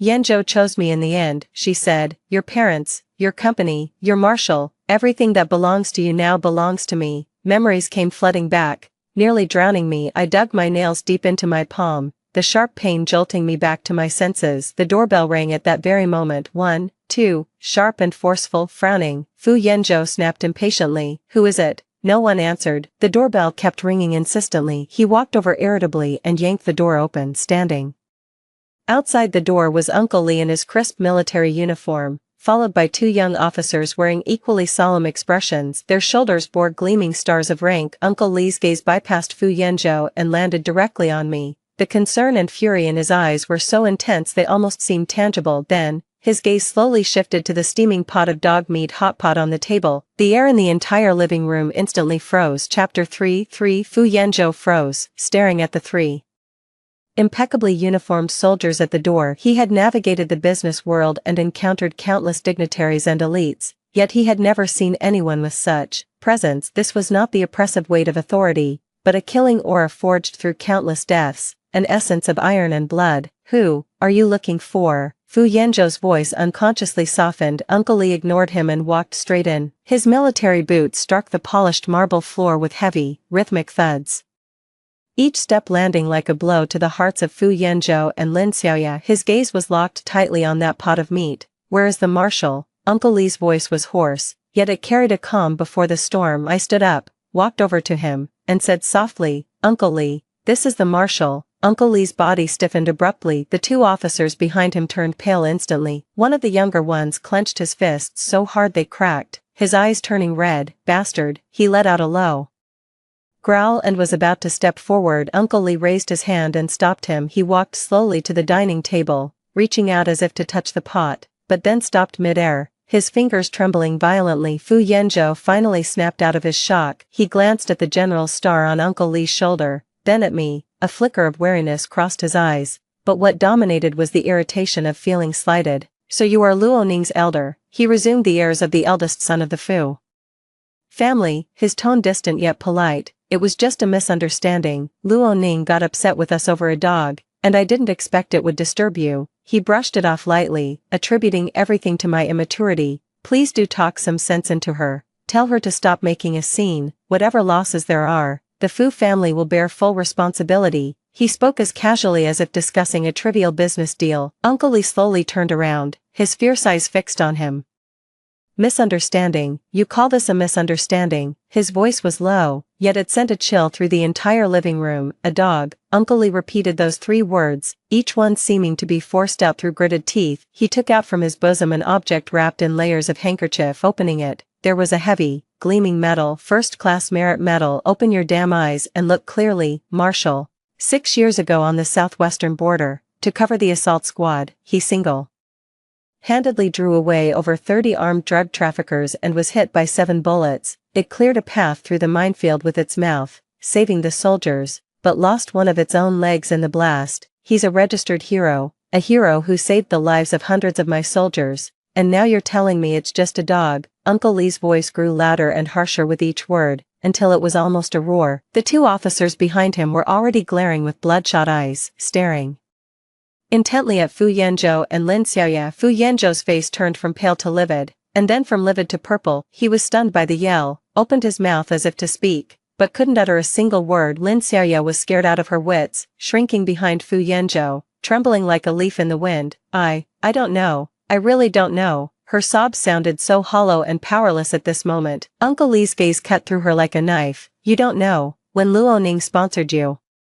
Didn't she tell you about the marshal's origins, the ID tag hanging around its neck? Didn't you see it, when you tricked it into leaving the Luo residence? Didn't the nanny stop you and tell you that the marshal shouldn't be wandering around? A barrage of questions left Lin Xiaoya speechless, and she could only shake her head frantically. I watched her pathetic act with cold detachment. In my previous life, It was exactly this look that made me trust her, making me believe she had just made an honest mistake. But the first thing I did after being reborn was to check the Luo security footage. In the footage, Lin Xiaoya skillfully unclasped Marshall's collar and used a rope, prepared in advance and laced with the scent of meat, to lure him out of the house. When the nanny chased after her, she brushed her off with the excuse that Sister Luo Ning asked me to take Marshall out to play. It's not that she didn't know, she had clearly been planning this for a long time. Chapter 4 For Fu Yanzhou finally realized the gravity of the situation. He's no fool, he knows better than anyone what a first-class Medal of Honor truly represents. This is no longer a problem that money can solve. Beads of cold sweat broke out on his forehead, and he forced a smile that was more painful to look at than tears. Esteemed Chief, this matter was indeed an oversight on our part. He lowered his stance. We're willing to apologize and offer compensation, just name your price. The Fu family will not raise a single objection. He tried to solve the problem with money again. This is what he does best, and the only way he knows. Uncle Li looked at him with contempt and disdain in his eyes. Compensation? How are you going to compensate? Trade your life for the lives of my few hundred soldiers? Uncle Li stepped forward, and the overwhelming sense of pressure made Fu Yanzhou instinctively step back. Do you have any idea what crime it is to desecrate military honors? Fu Yanzhou's lips trembled, and he was unable to speak. Brother Yanzhou, Lin Xiaoya timidly tugged at the corner of his clothes, her voice trembling uncontrollably. We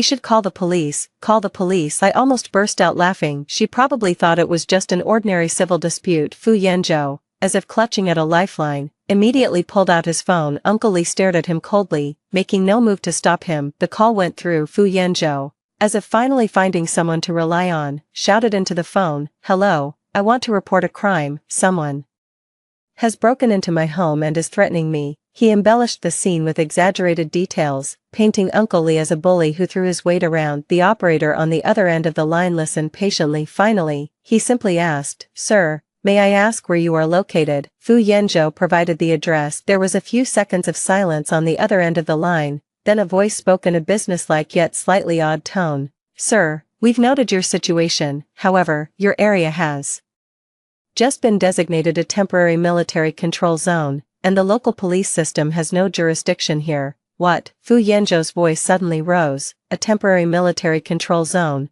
Are you kidding me? Beep, beep, beep. All he got in response was the busy tone of a hung-up call. Fu Yanzhou stood frozen, phone in hand, his face drained of all color. He finally got it. This is not a game he can control. He has picked a fight with someone he absolutely cannot afford to mess with. He whipped his head around to look at me, his eyes filled with terror and disbelief. "Luoning, you." I watched his panicked expression, my heart utterly calm. "This was only the beginning. In my past life, the pain you inflicted upon me, I will make you repay it 1,000-fold, 10,000-fold." Uncle Li took out his phone and dialed a number. His tone regained the calm and crispness characteristic of a soldier. "Is this the Southeast Theater Military Police? This is Li Zhenghua. Location, Building A, Cloud Top Villa. District, Jingzhou City. A serious incident of desecrating a war hero has occurred here. Yes, it's absolutely heinous. Send your people here immediately to secure the scene and detain all individuals involved. Also, inform Fu Zhenhua, chairman of the Fu Corporation, to get his ass over here immediately." After hanging up the phone, Uncle Li's gaze fell on Fu Yanzhou once more, his eyes looking at him as if he were a dead man. "Kid, didn't you want to know who I am? I'm telling you now.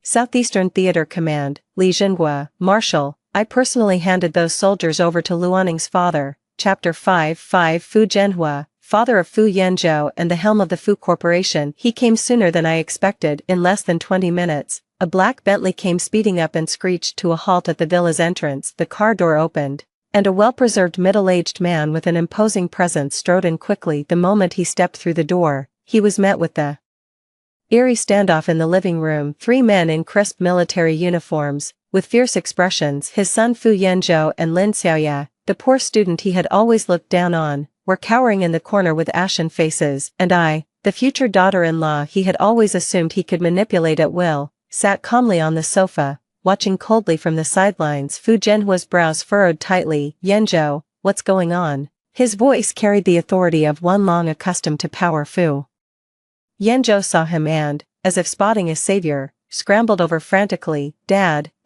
you're here, save me, they're going to kill me." He rambled incoherently, telling the story in a disjointed and contradictory manner. Of course, in his version, everything was my fault. He had only offended these chiefs because he was trying to protect me. Fu Zhenhua's expression grew darker and darker as Fu Yanzhou continued his account. His pupils constricted sharply when he heard first-class meritorious war.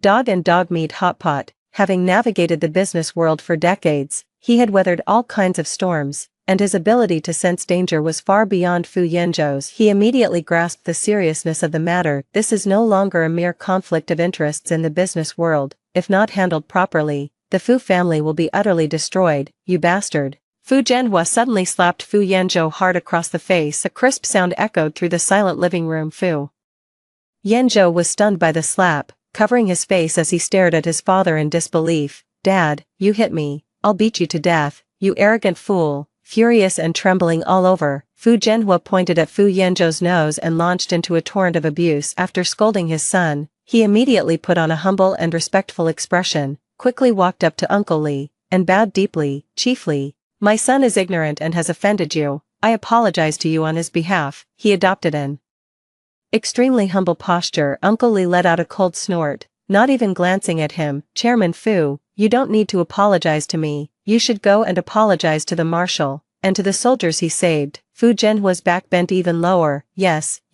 you're absolutely right, Chief. The Fu family will make sure to give you a satisfactory explanation for this matter. He turned around, his piercing gaze sweeping over Lin Xiaoya, who was already frozen in terror. So, you're the one who killed that dog. Lin Xiaoya trembled all over, her lips quivering, unable to utter a single word. Someone come. Fu Zhenhua let out a sharp shout. The two bodyguards he brought stormed in from outside the door. Break this woman's legs, then throw her out. His voice was cold and merciless. Upon hearing this, Lin Xiaoya let out a terrified scream. No, please, brother Yanzhou, save me, save me. She lunged at Fu Yanzhou, gripping his pant leg tightly, but Fu Yanzhou, the man who had just been holding her protectively in his arms and accusing me of being aggressive, now kicked her away as if she were a plague. Get away from me, you bitch, this is all your fault. The bodyguard stepped forward, ready to drag Lin Xiaoya away. Hold on, I said calmly. All eyes were on me. I stood up and slowly walked over to Lin Xiaoya. She lay on the ground, a complete mess, with strands of hair plastered messily across her pale face, tears and snot smeared all over. Sister Luaning, I know I was wrong, please spare me.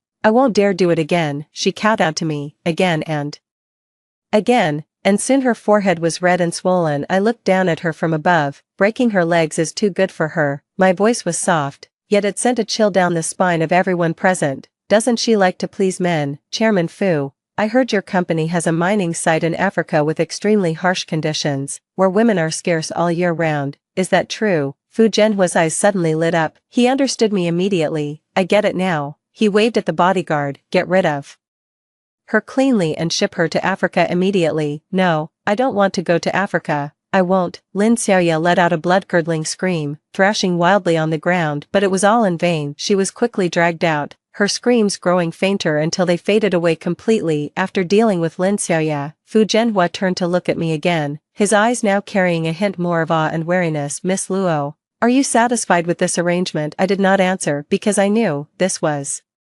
just the Fu family's strategy of sacrificing the pawn to save the king. The real mastermind is standing right here, safe and sound. Chapter 6. In the living room, only a few of us were left. The atmosphere was even more oppressive than before. Fu Zhenhua wiped the cold sweat from his forehead and looked cautiously at Uncle Li and me. Chief Li, Miss Luo, the culprit has been dealt with. Would you say this matter can be considered? He didn't get to finish his sentence before Uncle Li's icy stare silenced him. Chairman Fu, Uncle Li slowly began to speak. Do you think that by throwing out an insignificant woman, you can just make all of this go away? Fu Zhenhua's heart skipped a beat. That's not what I meant. Then what did you mean? Uncle Li pressed on relentlessly. Your son, Fu Yanzhou, what role did he play in this? It was him who casually said the marshal was just a dog, indulged this woman in committing violence, defended her in every possible way, and even after I revealed my identity, still had the audacity to demand compensation. Fu Zhenhua,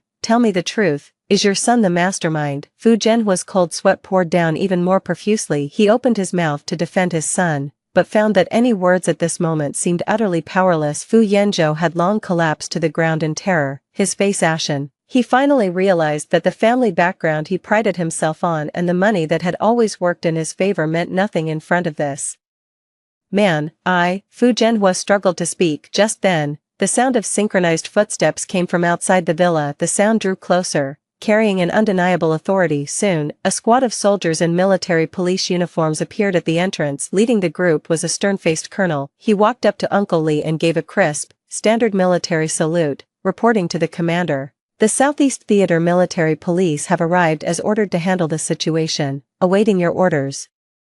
Uncle Li nodded and pointed at Fu Yanzhou. Take him away. Yes. Two disciplinary officers stepped forward, one on each side, and hoisted the limp Fu Yanzhou up from the ground. Fu Yanzhou let out a terrified scream. No, I won't go with you. Dad, save me. Dad. Fu Zhenhua's face turned deathly pale as he rushed forward, trying to stop it. General Li, please show mercy. Yanzhou is still young and doesn't know any better. The leading soldier stared at him coldly. Chairman Fu, we are merely following orders to bring Mr. Fu Yanzhou in for questioning. Please do not obstruct official business. His tone was utterly devoid of emotion. Investigation. What are you going to do to him? Fu Zhenhua's voice was trembling. A cold, cruel curve tugged at the corner of his mouth. It's nothing. I've heard that Mr. Fu is quite interested in tasting meritorious heroes. Our theater's logistics unit has many retired veterans, and we'd like to invite Mr. Fu over to have a good exchange of cooking tips with them. These words struck Fu Zhenhua like a bolt of lightning. He instantly understood the meaning behind it. Entrusting his son to a group of veterans who hold an immeasurable reverence for decorated heroes, that outcome is worse than death itself. No, you can't do this. This is lynching. It's against the law. Fu Zhenhua completely lost his composure, roaring like a cornered beast driven to the edge. The leading soldier cast a cold glance at him. Chairman Fu, watch your language. Since when does a businessman like you get to meddle in the affairs of our military? Take it away. At a single command, Fu Yanzhou's screams were forcefully dragged out of the villa. Fu Zhenhua watched his son being taken away in despair, his legs giving way as he collapsed to the ground. The entire Fu family was finished. He knew that from the moment his son decided to make that dog into hot pot, the fate of the Fu family had already been sealed. Chapter 7. Fu Yanzhou was taken away. Fu Zhenhua collapsed on the ground like a heap of mud, his eyes vacant, as if he had aged 20 years in an instant. In the living room, only the pot of cold hot pot remained, still emitting an eerie, fishy smell. Uncle Li walked over to me, his once sharp gaze softening into an incredibly gentle look. Ning, it's all in the past now. His big hand gently rested on the top of my head. My eyes burned with heat, and the grievances and pain that had accumulated over 2 lifetimes finally burst their banks in this moment. I threw myself into his arms and wailed loudly. In my previous life, I was completely alone, cornered by Fu Yanzhou and Lin Xiaoya working together, and finally met a miserable end on a cold hospital bed in the psychiatric ward. Even in death, I couldn't get even a shred of justice for the marshal, or for my parents. But in this life, I am no longer alone. Behind me stand millions of heroes like Uncle Li, warriors with an unyielding military spirit. They are my strongest support. After crying for a long time, I slowly began to calm down. The 2 officers behind Uncle Li carefully lifted the hot pot and wrapped it meticulously in a piece of white cloth. Comrade Chief, we're taking the marshal home. The young officer's voice was thick with a nasal tone. Uncle Li nodded. Go on, find a proper place for it and give it a grand burial. Yes. 2 officers saluted me, then turned and walked away with heavy steps. In the living room, only Uncle Li, me, and Fu Zhenhua, who was slumped on the floor, remained. I walked up to Fu Zhenhua, looking at this once arrogant business tycoon who now seemed like a stray dog. Chairman Fu, I spoke calmly, my engagement with Fu Yanzhou ends here. Fu Zhenhua's body gave a violent shudder. He raised his head, and in his clouded eyes, a hint of pleading unexpectedly emerged. Miss Luo, no, Luo, my dear lady, I beg you, give the Fu family one more chance. As long as you agree to marry Yanzhou, you will be the future mistress of the Fu family, and the entire Fu group will be yours. He tried to use the Fu family's wealth as his final desperate struggle. I laughed. Fu Corporation, do you think it still exists from today onward? My words pierced Fu Zhenhua's heart like a sharp knife. He froze, then, as if a thought struck him, his face twisted into sheer terror. With trembling hands, He pulled out his phone and dialed the company's vice president. The moment the call connected, the vice president's panicked voice came through. "Chairman, it's bad, something terrible has happened. All our bank loans have been frozen, tax, industry and commerce, fire safety." Over a dozen departments showed up at the same time for a joint inspection and shut the company down, and what's more, our biggest partners have unilaterally announced they're terminating their cooperation with us, even willing to pay sky-high breach of contract penalties. "Chairman, the Fu Corporation is finished." The phone slipped from Fu Jianhua's hand, crashed to the ground, and shattered into pieces. The last trace of color drained from his face. He stared at me blankly, his lips moving slightly, but no sound came out. I watched his despair without a flicker of emotion. "In my past life, my parents died in a car crash, the Luo family company went bankrupt, and I was just as hopeless." And Fu Yanzhou stood right in front of me, with his arm around Lin Xiaoya, and said to me, "Luaning, this is what happens when you cross me." Now, I'm just giving those words right back to them, unchanged. What goes around comes around. Chapter 8. I left that villa behind him. Fu Jianhua's despairing wails echoed. "The sunlight feels warm on my skin." I took a deep breath, and in that moment, the shadows of 2 lifetimes seemed to lift. Uncle Li arranged a car to take me home. In the car, he handed me a folder. "Ning, here's the information on Lin Xiaoya." I had someone look into it. When I opened the file, the contents made my eyes widen in shock. Lin Xiaoya is by no means a financially disadvantaged student from a poor family. Her parents were well-known local contractors. While not extremely wealthy, they were comfortably well off. She pretended to be a financially disadvantaged student and approached me entirely because someone put her up to it, and the one who instructed her, it turned out to be Zhang Lan, Fu Yanzhou's mother, my future mother-in-law. According to the records, Zhang Lan has always been dissatisfied with me, her daughter-in-law from a military family. She thinks I'm not good enough for her noble son, so she approached Lin Xiaoya and promised her 10 million yuan and a chance to study abroad if she could successfully sabotage my marriage to Fu Yanzhou. Lin Xiaoya is the pawn she planted by my side, and killing the marshal was the most crucial part of their plan. They know how much the marshal means to me, and that it was my father's pride. They are deliberately using this cruelest method to provoke me, aiming to drive a permanent wedge between Fu Yanzhou and me. What a brilliant move to cut the ground from under someone's feet. I gripped that document so tightly my knuckles turned white. In my past life, I was truly blind, mistaking this pack of wolves and tigers for family I could entrust my whole life to. "Uncle Li, where is Fu Yanzhou's mother now?" I lifted my head, my voice icy cold. Uncle Li looked at me and sighed. "She had already boarded her flight to Switzerland before you arrived at the Fu family. Ran away, can't escape." A cold glint flashed in Uncle Li's eyes. "I have notified Interpol and issued a red notice against her on charges of suspected financing of terrorist activities. The moment she steps off the plane, she will be arrested by local police and then extradited back to the country. She will face the harshest judgment of a military court." I nodded, and the last trace of doubt in my mind vanished. Justice has long arms. No matter who it is, anyone who has harmed me or the marshal, I will not let a single one of them off. The car slowly pulled into the Luo family estate. From a distance, I could already see 2 familiar figures standing at my doorstep. They are my mom and dad. They saw me get off the car and immediately came up to me, their faces etched with worry. "Ning, are you okay?" Old Li told me. Before my father could even finish his words, my mother had already pulled me tightly into her arms, tears streaming down her face uncontrollably. "My poor child, you've been wronged." Leaning against my mother's warm embrace, feeling the rekindled bond of family, I could no longer hold back and burst into tears. "Mom, Dad, I'm fine, I'm home, in this life, with them here and Uncle Li here, I'm not afraid of anything." Chapter 9. Everything has settled. The Fu family, a business empire that once wielded immense power in Jingzhou City, collapsed overnight. Fu Jianhua was placed under investigation for multiple charges and ultimately ended up behind bars. Fu Yanzhou was released after being invited to the war zone for a 2-week exchange, but by the time he came out, he was completely worn out. I heard he's mentally disturbed, completely unhinged, mumbling nonstop to himself, "Dog meat, can't eat." In the end, he was sent to a psychiatric hospital. The same ending as my previous life, only this time, our roles were reversed. Zhang Lan was arrested by local police as soon as he stepped off the plane in Switzerland. Upon her extradition back to the country, she faced a court-martial. As for Lin Xiaoya, I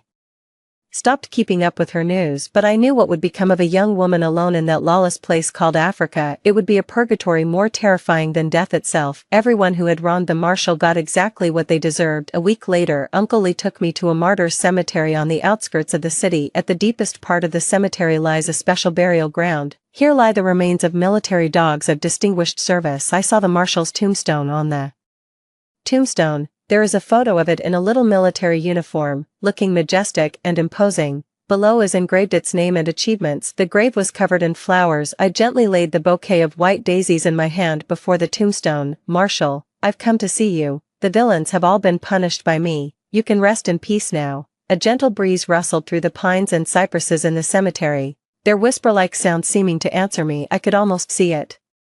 Again, that proud little figure, tail wagging, bounding toward me at full speed.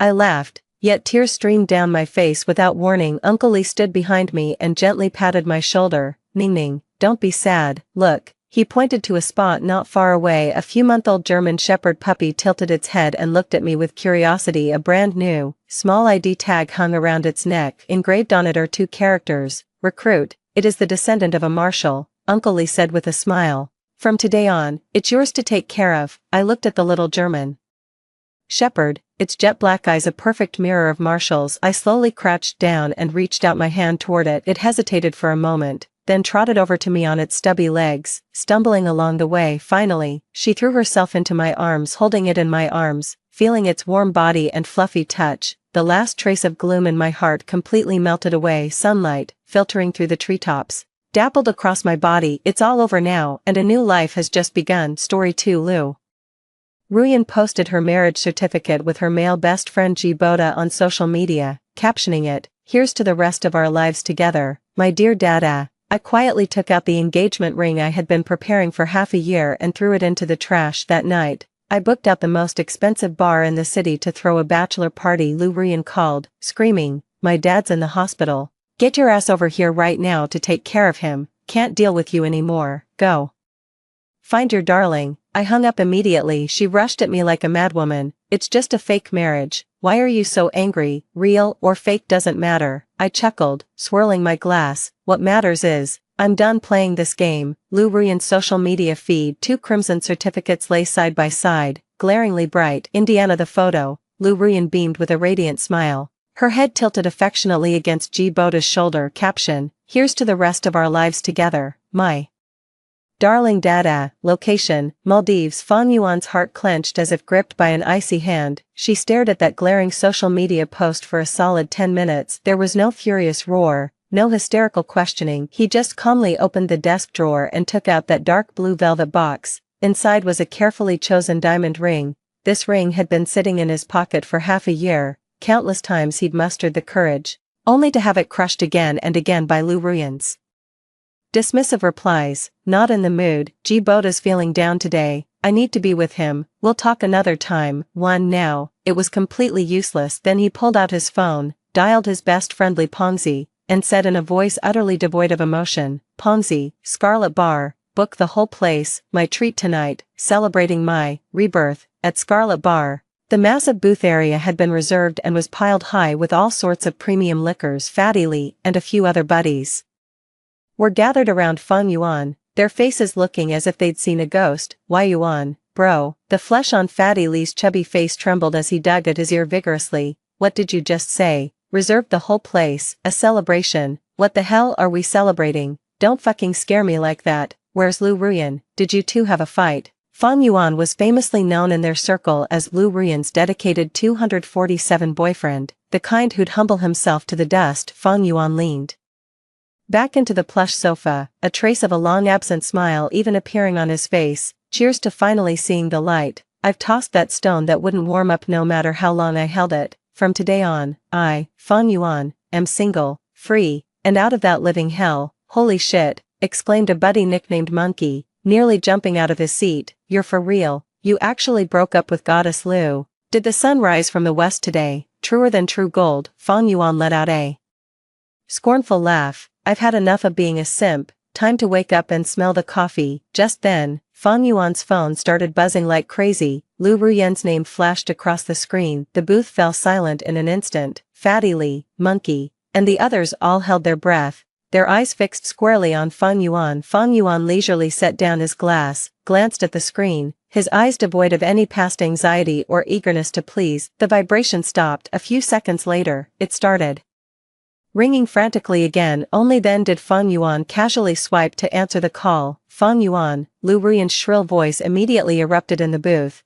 carrying a tone of unquestionable authority. Are you deaf? It took you forever to answer. My dad's in the hospital with acute appendicitis. He just had surgery. I'm stuck in the Maldives and can't get back. Get your ass to the hospital right now to take care of him. Do you hear me? Go now. For years, Lu Ruyan's father, that so-called father-in-law, had been Fang Yuan's exclusive responsibility, whether it was a minor illness or household issues like a blown light bulb or a clogged toilet. To Fang Yuan, Lu Ruyan's commands were as unbreakable as imperial decrees. The air in the booth grew tense. Li Pengzi and the others held their breath, watching Fang Yuan nervously. Hearing that familiar command over the phone, he picked up his glass, took another sip, and then spoke into the receiver. I'm not at your service anymore. Go ask your dad for help. Without waiting for a response, he decisively pressed the red end call button with a swift movement of his finger. Beep, beep, beep. The dial tone began to sound. The world fell silent for a moment. The next second, with a boom, the booth completely erupted. Holy shit, Fatty Li was the first to jump up. Brother Yuan, you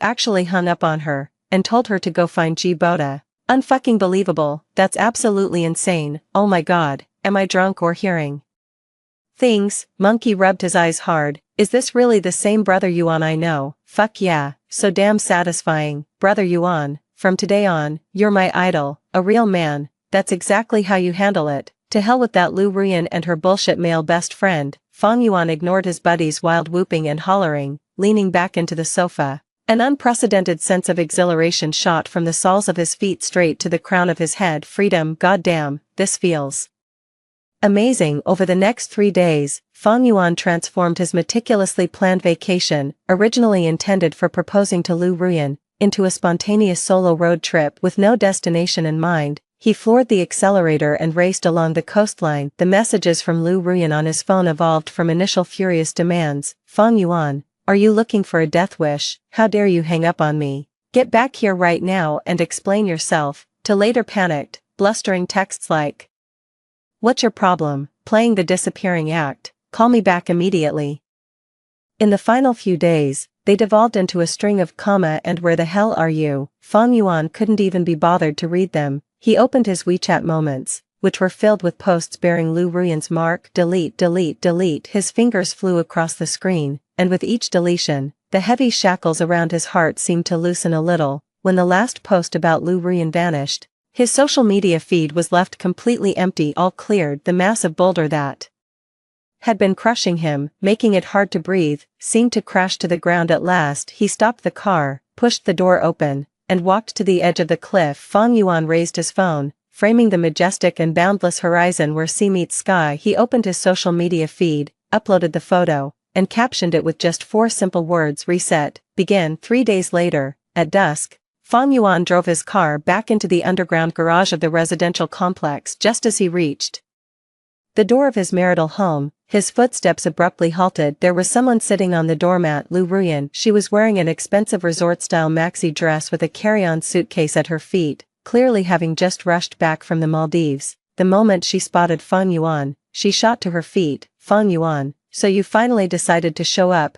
3 days, 3 whole days, where the hell have you been? You weren't answering calls or texts. Do I even exist to you anymore? My father is lying in the hospital, just out of surgery and in desperate need of care, and what do? You disappear without a trace. Did you lose your sense of responsibility somewhere? If this had happened before, Fang Yuan would have been flustered, apologizing with a face full of guilt, but now, he just stared at her expressionlessly. He didn't even bother to take out his keys to open the door, simply leaning against the doorframe and watching her performance with an almost scrutinizing gaze. This cold indifference completely infuriated Lu Ruyan. Cat got your tongue. She took a menacing step forward. Give me one good reason. Why did you hang up on me? Why weren't you there for my father? Do you have any idea how worried I've been? I dropped everything and rushed back overnight, only to find you in this pathetic state. An explanation. That marriage certificate photo with G Boda you posted on your social media. Need me to refresh your memory?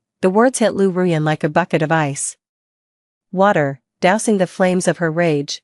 She let out a laugh as if she'd just heard the most ridiculous thing. I thought it was something earth-shattering. And it's just this, Fan Yuan, is your head filled with sawdust, or is your heart smaller than a pinhead? She crossed her arms, adopting a posture that said he was utterly unreasonable. It was fake. Do you even understand? Ji Boda's parents are really pressuring him to get married, forcing him to go on blind dates. He's absolutely fed up. We're so close, what's the big deal about helping him out? It's just taking a photo to get his parents off his back. We'll Photoshop a marriage certificate, go on a trip, put on a show, can't you? As a grown man, stop being so petty and narrow-minded. The more she spoke, the more justified she felt, and the arrogance that had been suppressed by Fan Yuan's cold attitude flared up again. What? Can't stand seeing me marry someone else, getting anxious now. Where were you earlier?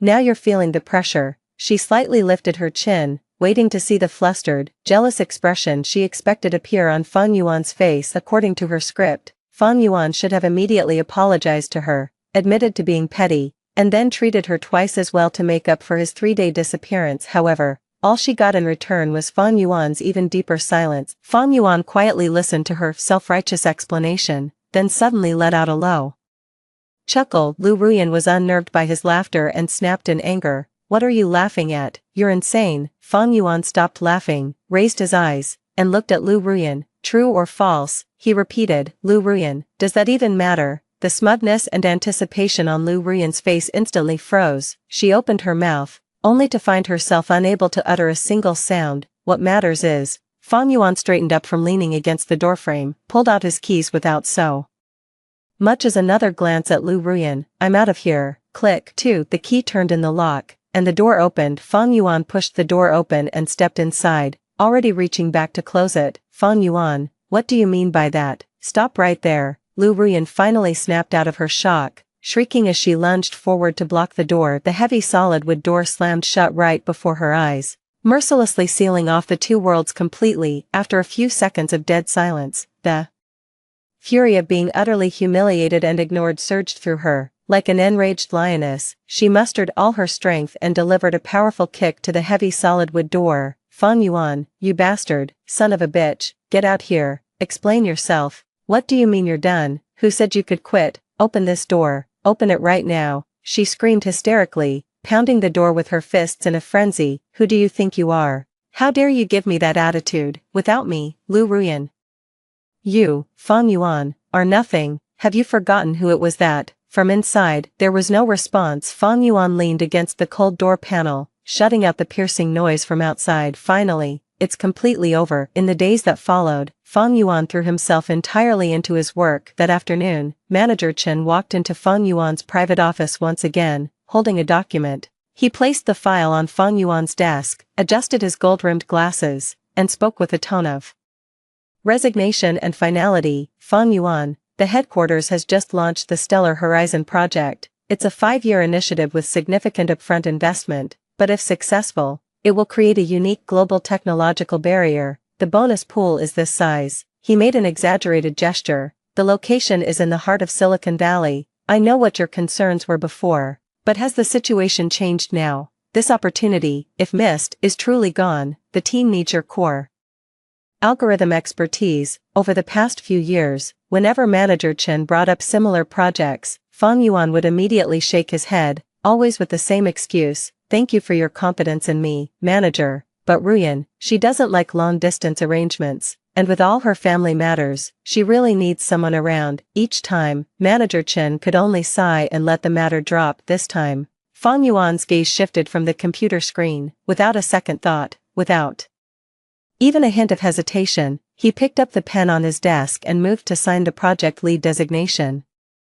Just then, his phone on the desk began flashing wildly. The caller ID showed Lu Ruyan. Manager Chen furrowed his brow slightly, glanced at the flickering name on the screen, then turned to Fan Yuan with a knowing yet questioning look in his eyes. Fan Yuan's gaze lingered on the phone screen for less than half a second before he calmly lowered his wrist, acting as if he hadn't noticed the incoming call at all. Fan Yuan, too bold. Powerful characters landed clearly in the signature field. He capped his pen and slid the signed document toward Manager Chen, his voice steady. I'll take the project, Manager, when do I leave? A flash of profound surprise crossed Manager Chen's eyes, quickly followed by deep admiration and relief. Excellent, that's more like it, I'll email you the details right away. Crack, the phone finally stopped ringing, but within seconds, it started vibrating frantically again. Accompanied by a rapid series of message alerts, Fang Yuan picked up his phone and unlocked it. The screen was instantly flooded with missed calls and a barrage of messages from Lu Ruyan. The latest messages popped up. Lu Ruyan, Fang Yuan, are you deaf? How dare you ignore my calls? Lu Ruyan, my dad's been discharged from the hospital. The doctor said he needs an imported lumbar massager for recovery. I remember the brand, it's German, go buy it for me right now and deliver it to my place. Lu Ruyan, are you listening? Stop playing dead, this is your chance to make up for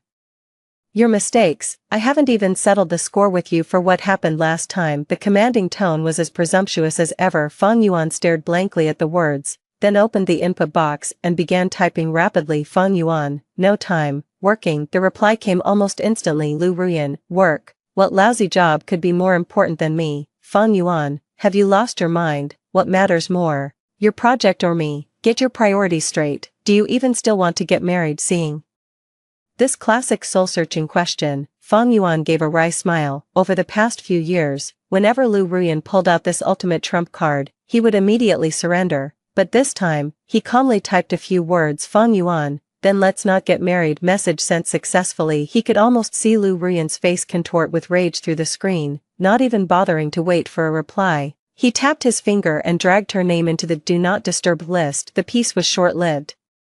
Late one night a few days later, while dealing with work issues, Fang Yuan habitually picked up his phone to scroll through some mindless content. The glaring red notification dot on WeChat Moments immediately caught his eye. He tapped to open it. The latest post was from Ji Boda, a 9-grid photo collage. The undisputed focus of the photos was Lu Ruyan. She was wearing a seductive silk slip dress with thin straps that barely reached the top of her thighs, barefoot, her cheeks flushed and eyes glazed over, clearly having had quite a bit to drink. In several of the photos, she was practically draped all over Ji Boda, who flashed a triumphant, possessive, and almost taunting smile at the camera. The most jarring image was the final close-up. Lu Ruyan was tilting her head back, and right near her collarbone, a vivid love bite stood out unmistakably. Fang Yuan's stomach churned violently, a wave of nausea rising sharply in her throat. Anger, no, she was long past that stage, just felt filthy through and through. He stared at the close-up photo for a few seconds, but instead of erupting in furious accusations or curses, he simply left a like under Ji Boda's Moments post. Then, he typed 4 words in the comment section: you two deserve each other. Early the next morning, just as dawn was breaking, Fang Yuan was jolted awake by an insistent doorbell. He peered through the peephole to see who it was standing outside. To his surprise, was Lu Ruyan. Fang Yuan opened the door, his face completely expressionless. Lu Ruyan immediately looked up, forcing a slightly stiff smile onto her face. Fang Yuan, morning. So, I noticed you cleared out all your social media posts. Seems like you've been feeling down lately. I specifically bought you your old favorites, har gao, congee with assorted ingredients, and Hong Kong-style milk tea. She extended the takeout bag toward him, but her eyes remained fixed on Fang Yuan's face with visible tension. Fang Yuan's gaze swept over the bag before returning to Lu Ruyan's face. Her thinly veiled probing was as obvious as lice on a bald man's head to him. Was it because of Ji Boda's social media post, or that locked comment he left? Fang Yuan didn't take the bag, nor did he show any intention of stepping aside to let her in. Not hungry, what's up? Lu Ruyan's smile froze instantly, her hand holding the bag hovering awkwardly mid-air, suppressing her unease. She took a tentative step forward. Fang Yuan, did you check WeChat Moments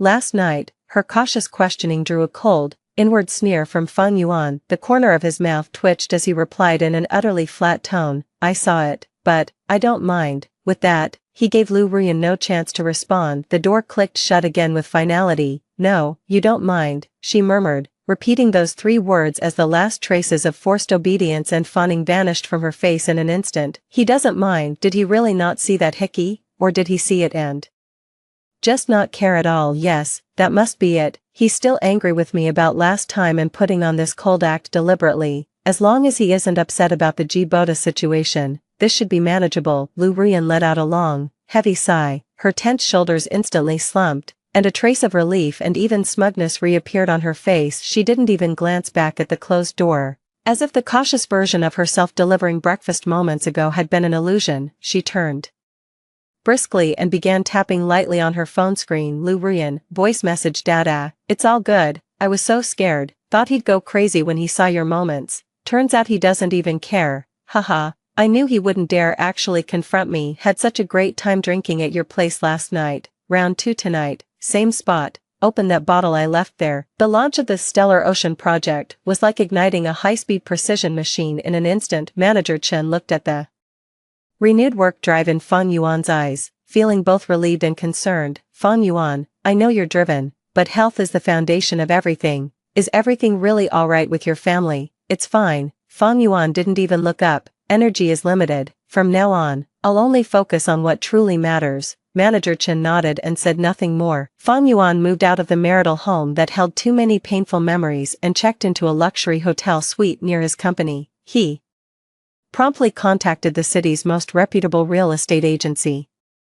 Mr. Fang, your property is top tier in terms of location, layout, and interior design. It'll be highly sought after once listed. Rest assured, we'll get you the best price possible. Standing in the middle of the empty living room, Fang Yuan watched expressionlessly as the photographer's flash went off again and again. The sooner, the better. Price is negotiable. My only requirement is speed. Got it. The female manager responded with infectious enthusiasm. Lu Ruyan's days weren't unfolding as smoothly as she'd anticipated. Fang Yuan's indifference was an impenetrable wall of ice. No matter how she probed or even deliberately gave him the cold shoulder, she received zero response. Having grown accustomed to being pampered and having her every whim catered to, this utter disregard was driving her up the wall. The silent treatment. Fine, let's see how long you can keep this up. She resolved to escalate their Cold War by cutting off all contact completely, waiting for Fang Yuan to crack under the pressure as he'd done countless times before, coming to her with gifts and sweet talk, begging for reconciliation on bended knee. Stewing in resentment, she refused to make the first move. No calls, no messages. 1 day, 2 days, 3 days. Fang Yuan's profile picture remained dormant at the very bottom of the contact list, showing no signs of life. Lu Ruyan grew increasingly restless, even starting to discreetly ask mutual friends about Fang Yuan's whereabouts, but their replies only deepened her unease. Brother Yuan, seems like he's been swamped lately, like a phantom you can never pin down. Haven't seen him, I think. He moved. Heard Fatty Lee mention it in passing. He moved. Lu Ruyan's heart sank. Forgetting all about their Cold War tactics, she grabbed her car keys and rushed straight to their marital home. Using the spare key to open the door, she found the living room completely empty. All of Fang Yuan's personal belongings had vanished. He's gone. He's really gone. Without even giving her a word of notice, Lu Ruyan's legs gave way, and she collapsed onto the cold floor. Fang Yuan, how dare you? How could you? Over the weekend, Fang Yuan was bombarded with one urgent call after another from his mother, demanding that he attend the family dinner. Pushing open the heavy private room door, he saw the large round table surrounded by a full house of people. The lively chatter around the table died instantly as Fang Yuan entered, every relative fixed their gaze on him, their eyes filled with scrutiny and disapproval. So you decided to show up after all? Mother Fang broke the silence, her face stern. Look at you, what's gotten into you? A grown man throwing a tantrum with Ruyan, staying away from home over this. Ruyan told me everything. It was just a silly misunderstanding. Was it really necessary to be so petty and give the poor girl the cold shoulder for so long? Lu Ruyan chose that moment to lift her head and look at Fang Yuan, her eyes brimming with reproach. Thud, she's right, Fang Yuan, and chimed in immediately. Ruyan is such a catch, beautiful, capable, and from a good family. What more could you possibly want? Every couple has their squabbles. A real man should be the bigger person. Hurry up and apologize to Ruyan, make it up to her. Exactly, young couples squabble,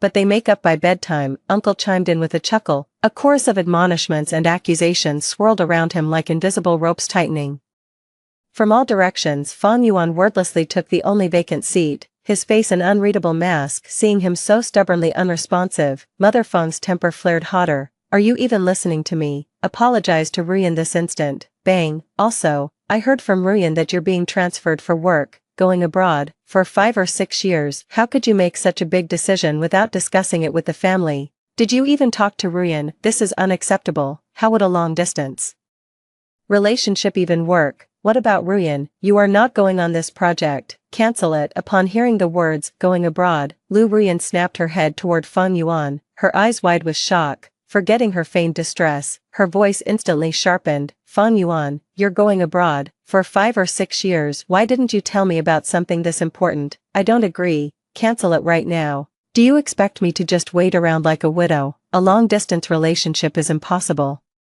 All eyes were on him again, this time with even greater intensity. Fang Yuan finally set down his chopsticks. He lifted his head, his calm gaze sweeping over the table of relatives with varied expressions. Respected elders, he gave a slight nod. Since everyone is here, I also have an announcement to make today. He paused, then turned his gaze toward Lu Ruyan. Lu Ruyan and I broke up 3 weeks ago. So my decision to go abroad, whether I go, how long I stay, or where I end up, has absolutely nothing to do with her. It was like throwing a ladle of ice water into a wok of boiling oil. The private room instantly erupted in chaos. What, Mrs. Fang was the first to cry out in shock, springing to her feet with a face as pale as a ghost. Breaking up, and chopsticks clattered onto the table. Oh my God, this. The other relatives exchanged stunned glances, too shocked to form complete sentences. Lu Ruyan felt as if she'd been struck by lightning. She had expected Fang Yuan to remain cold, to refuse to apologize,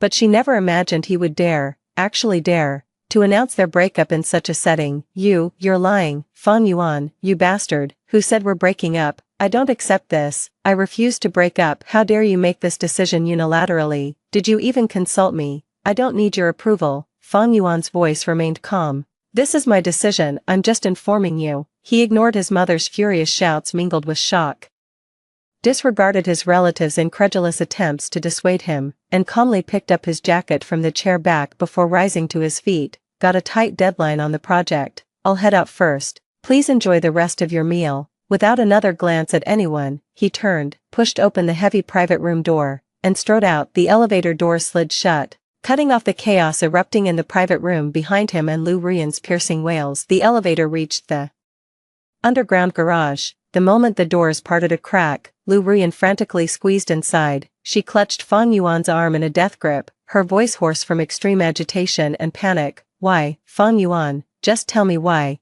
Is this about that fake marriage certificate? I told you it's counterfeit. I was just helping Ji Boda. How long are you going to keep this up? Fang Yuan forcefully shook off her hand with such strength that Lu Ruyan stumbled backward. That piece of paper was merely the final straw. He strode out of the elevator and headed straight for his car. Lu Ruyan pressed on relentlessly. What is that? Explain yourself. You need to make this clear to me. What exactly did I do wrong? Haven't I been good enough to you? What part of me, Lu Ruyan, isn't good enough for you? Fang Yuan walked over to his black SUV and pulled open the driver's door. Lu Ruyan rushed ahead of him, darting to the passenger side and reaching out to grab the door handle. Sit in the back. Lu Ruyan's hand froze midair on the door handle. She turned back in disbelief. You want me to sit in the back? Why, I've always ridden in the front seat. Fang Yuan had already settled into the driver's seat. Hearing this, he turned his head and looked at her through the car window, his eyes filled with undisguised mockery. The passenger seat, that's Ji Boda's spot. I find it filthy. Lu Ruyan's face flushed crimson in an instant, as if she had been publicly slapped across the face. Fang Yuan ignored her and started the car. Lu Ruyan sat in the back seat, clutching her expensive leather bag tightly. After a long silence, she finally spoke in a voice brimming with grievance. Fine, I'll admit I was wrong. I acknowledge that Ji Boda and I have been a bit too close sometimes, but it's only because she tried to come up with a reasonable excuse, but all her justifications felt hollow. He's just a close guy friend. We've known each other for years. If anything were going to happen, it would have happened by now. Can't you understand that? Can't you be a little more understanding? The more she spoke, the more aggrieved she felt, her voice trembling with tears. I admit, I was too selfish before, too dependent on you. I overlooked your feelings sometimes, but Fang Yuan, my feelings for you are genuine. I love you. In these 3 years, haven't I been good to you at all? When you had a fever, wasn't it me who took you to the hospital in the middle of the night? When you hit a wall at work, didn't I ask my dad to pull some strings for you? Enough. Fang Yuan cut her off coldly. Lu Ruyan, stop saying these things. These 3 years. He gave a bitter smirk. What have I, Fang Yuan, even been to you in your eyes all this time, your on-call servant at your beck and call, your dad's free caregiver available anytime, your punching bag when you're in a bad mood, or just a prop to show off your charm to Boda. For your birthday, I booked the restaurant and bought gifts 3 months in advance, only for you to stand me up with a casual Boda's feeling down. I need to be with him on Valentine's Day. I waited in line for 2 hours to buy your favorite flowers. When I delivered them to your office, you said the wrapping was tacky and immediately handed them off to Boda. You said you were craving crab roe buns from the west side of town, so I drove there at 4 a.m. to wait in line. When I brought them to you, you complained they were cold and didn't taste good. Your dad, your mom, all your aunts and uncles, whenever someone's light bulb burned out, pipes got clogged, they needed to move, or required medical care, who was always there? Me, every single time. For these past 3 years, I've lived like a dog that only wagged its tail for you, Lu Ruyan, always waiting for the moment you might kick me aside. He slammed his fist against the steering wheel, the humiliation, resentment, and rage bottled up for 3 years finally erupting like a dormant volcano finding its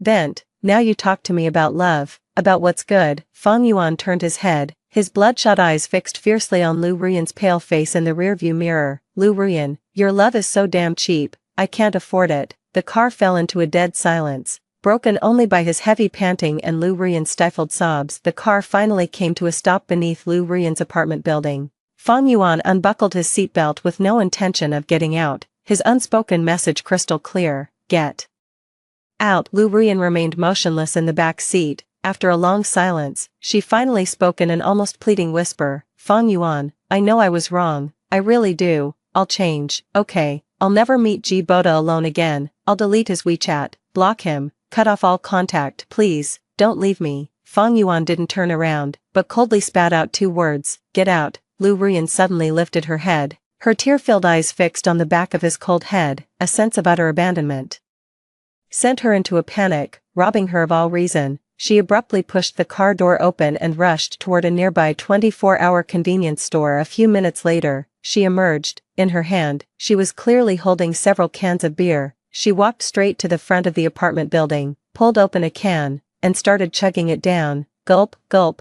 After finishing 1 can, she cracked open another and kept chugging. Soon, several beers were down, her cheeks quickly flushed an unnatural red, and her gaze grew hazy and unfocused. Fang Yuan, come out, come down, she slurred, her voice choked with tears. Let's talk. I know I was wrong. I really, like you so much. She wobbled as she tried to stand, but her feet slipped, and she fell to the ground with a heavy thud. Just then, a glaring pair of headlights approached from a distance, and a flashy red sports car screeched to a sudden halt, stopping precisely beside Lu Ruyan. The car door swung open and Boda rushed out with a frantic expression. Ruyan, what's wrong? Ruyan, he exclaimed dramatically, bending down to help her up. He lifted his head and his gaze zeroed in on Fang Yuan inside the car. Fang Yuan, are you even a man? Look what you've done to Ruyan. She drank herself into this state because of you, and now she's collapsed on the ground, and you just sit there watching from the car. Have you no conscience? Lu Ruyan seemed to recognize him. Clinging to his neck like a lifeline, she buried her face in his chest and began sobbing brokenly. Boda held Lu Ruyan close, savoring the warmth and softness in his arms as a smug smirk crept uncontrollably across his lips. He shot a look toward the driver's seat, deliberately raising his voice to make sure Fang Yuan inside the car could hear every word clearly. Don't be scared, Ruyan, I'm here for you. If some scumbag doesn't appreciate you, I will. Come on, I'll take you home. Let's just ignore that heartless bastard. Ha, Ruyan was absolutely right about you. Not only are you lousy in bed, but you're even more rotten at heart. He deliberately provoked Fang Yuan with suggestive words, then without another glance at the car, half-carried the dazed Lu Ruyan as he turned and walked toward the apartment building. Fang Yuan sat in the car, his face expressionless as he watched the intimate, departing figures through the window. Boda's final venomous taunt rang clearly in his ears, and a wave of intense nausea surged within him once more. He jerked the steering wheel, made a U-turn, and slammed his foot on the accelerator. The black SUV roared off into the night. Over half an hour later, Fang Yuan returned to the hotel where he was staying. He swiped his key card and opened the door, but before he could even turn on the light, he heard a faint rustling sound coming from the main bedroom. Fang Yuan's eyes abruptly sharpened. He strode to the master bedroom door and forcefully pushed open the slightly ajar door. The room wasn't lit by the main light, only a dim bedside nightlight was on. Curled up on the messy bed was none other than Lu Ruyan. She was clearly heavily intoxicated, her clothes somewhat disheveled, and Ji Boda was sitting right by the bed. One hand rested on Lu Ruyan's bare shoulder, seemingly comforting her. Hearing the door open, Ji Boda's head snapped around, a flicker of caught-in-the-act panic crossing his face, but it quickly morphed into his usual smugness and defiance. "Oh, you're back." Ji Boda slowly withdrew his hand from Lu Ruyan's shoulder, even deliberately letting his fingertips glide lightly over her skin. "Ruyan had too much to drink and insisted on coming to see you. She was crying so pitifully. I had no choice but to bring her up. TSK, look how you've broken this girl's heart." He stood up, slipped his hands into his pockets, and sauntered over to Fang Yuan. In a voice only the two of them could hear, he added maliciously, "Don't worry, buddy, I know my limits. I was just comforting her, nothing more." "But, Ruyan's figure, her skin, she's such a stunner. No wonder you were so possessive of her before. Even if she's lousy in bed, you couldn't bear to let her go." He let out a deliberately lewd chuckle. Just then, the drunken Lu Ruyan on the bed seemed disturbed by the voices. Her eyes fluttered open hazily, and she spotted Fang Yuan standing at the door. The alcohol had stripped her of all reason and shame. Struggling to sit up, she reached her arms out toward Ji Boda, her voice thick with tears and intoxication as she cried out, "Dada, don't go, hold me." Ji Boda's smug expression instantly intensified to the extreme. He raised an eyebrow at Fang Yuan, as if saying, "See, this is your woman." Just as he turned around, ready to fulfill Lu Ruyan's request and embrace her once more, an ice-cold word shot through Fang Yuan's clenched teeth. Ji Boda froze mid-motion. Without so much as another glance at the repulsive woman on the bed, Fang Yuan fixed his gaze on Ji Boda, eyes burning with undisguised loathing. "Get out of my room this instant,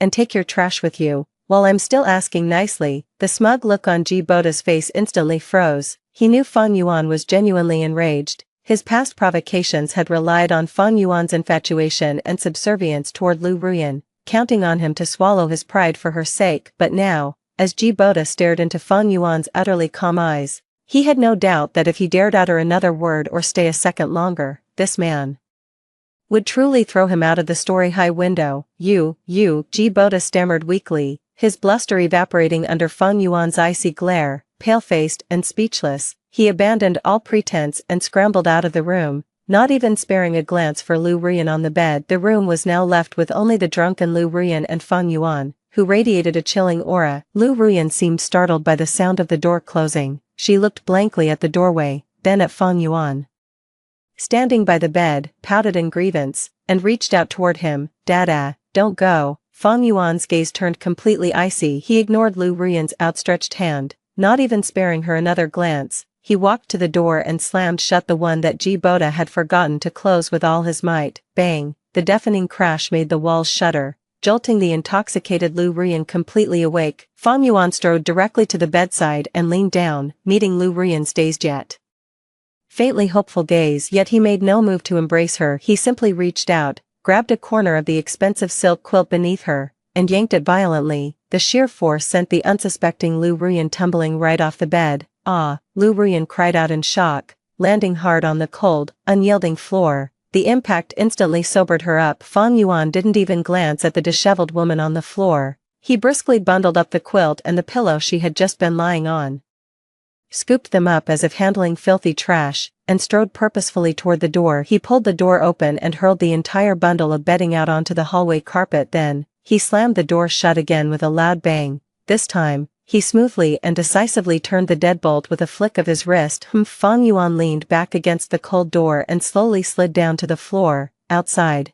Lu Ruyan's initial shock quickly turned into frantic pounding and desperate cries. "Fang Yuan, open the door, you bastard, how dare you treat me like this, open up." The voice was shrill and piercing, dripping with the hysteria of someone utterly humiliated. Fang Yuan closed his eyes, raised a hand, and pressed hard against his throbbing temple. He fumbled for his phone, the screen's glow illuminating his cold, weary face. He opened his contacts and found the number he'd saved earlier that day. "Property agent managerly, regarding the house, I'll accept whatever price the Buyer offers. I have one demand, we file the paperwork tomorrow, immediately, right away. I don't want to wait another second. Sen. The hysterical crying and pounding at the door lasted for nearly an hour before gradually subsiding into intermittent sobs, then fading away completely. Fang Yuan sat leaning against the door until the commotion outside fell completely silent, then slowly rose to his feet. Real estate agent manager Li's efficiency was astonishing.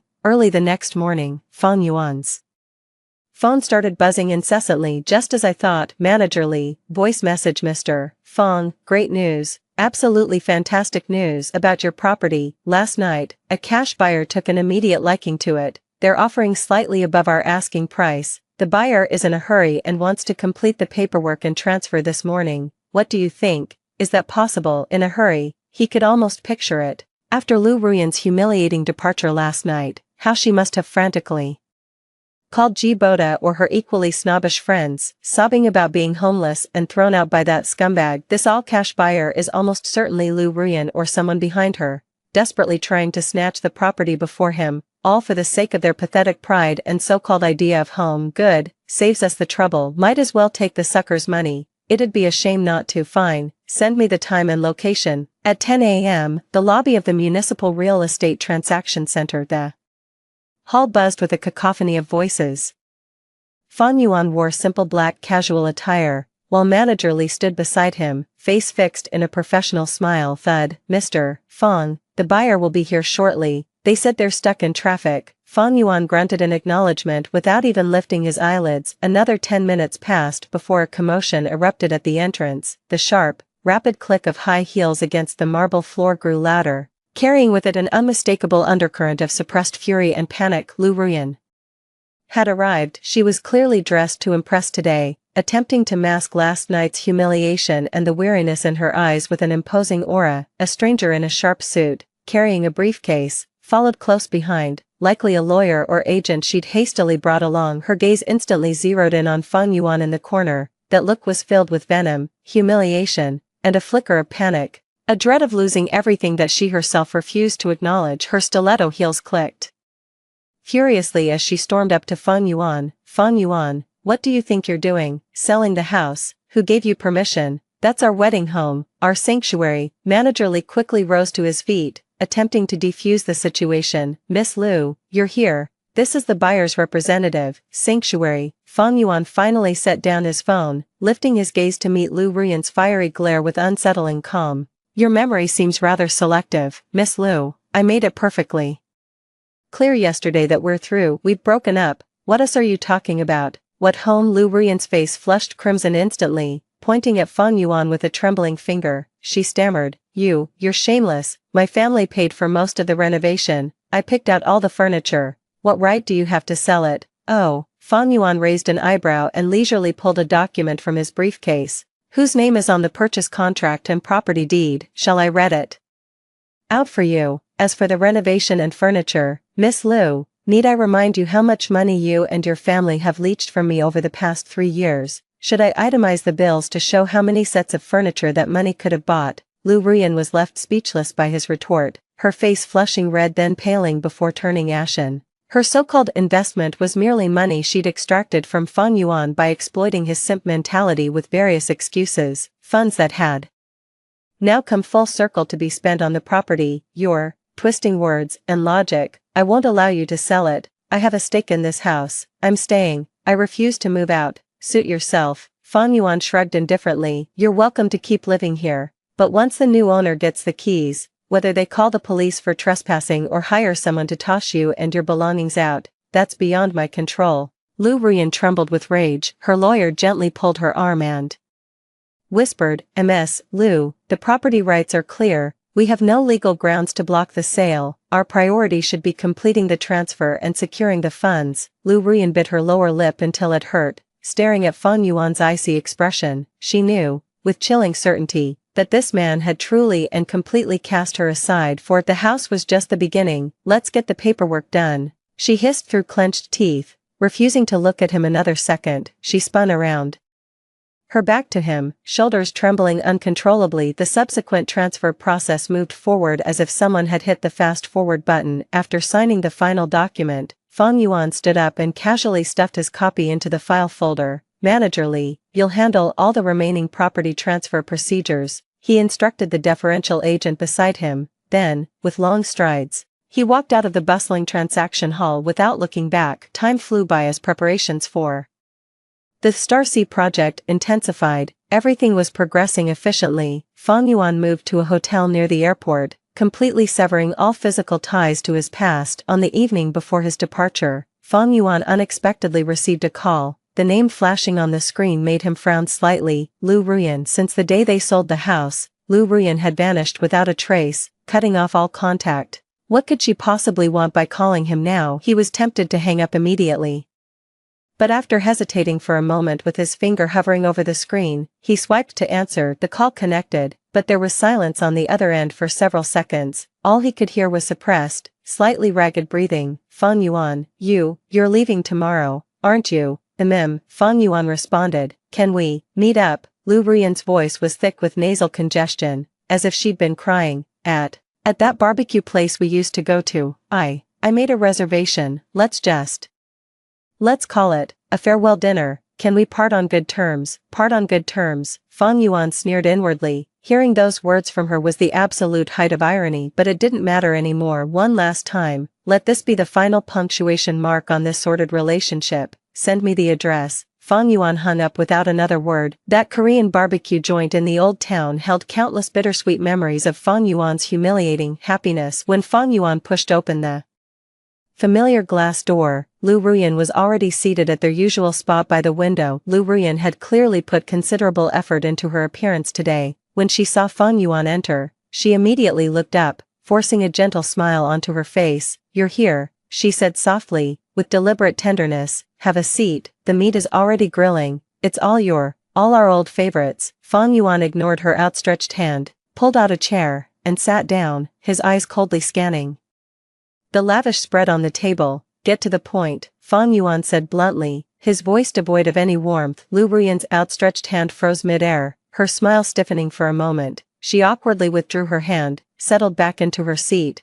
and took a deep breath as if gathering immense courage. "Fang Yuan, I know I've done many wrong things in the past. I've broken your heart completely." Her tears came instantly. "I was too willful, too selfish. I never appreciated how good you were to me, and I placed placed him above everything else. I'm despicable. I deserve to die." Growing more agitated with each word, she gazed at Fang Yuan through streaming tears, her eyes filled with remorse and pleading. "I know I was wrong, Fang Yuan, I really do. I swear, I blocked and deleted all of Boda's contact info. I've cut ties with him completely. I'll never contact him again." Look, eager to prove her point, she frantically pulled out her phone and held it out with trembling hands. "See, it's all gone, everything's blocked.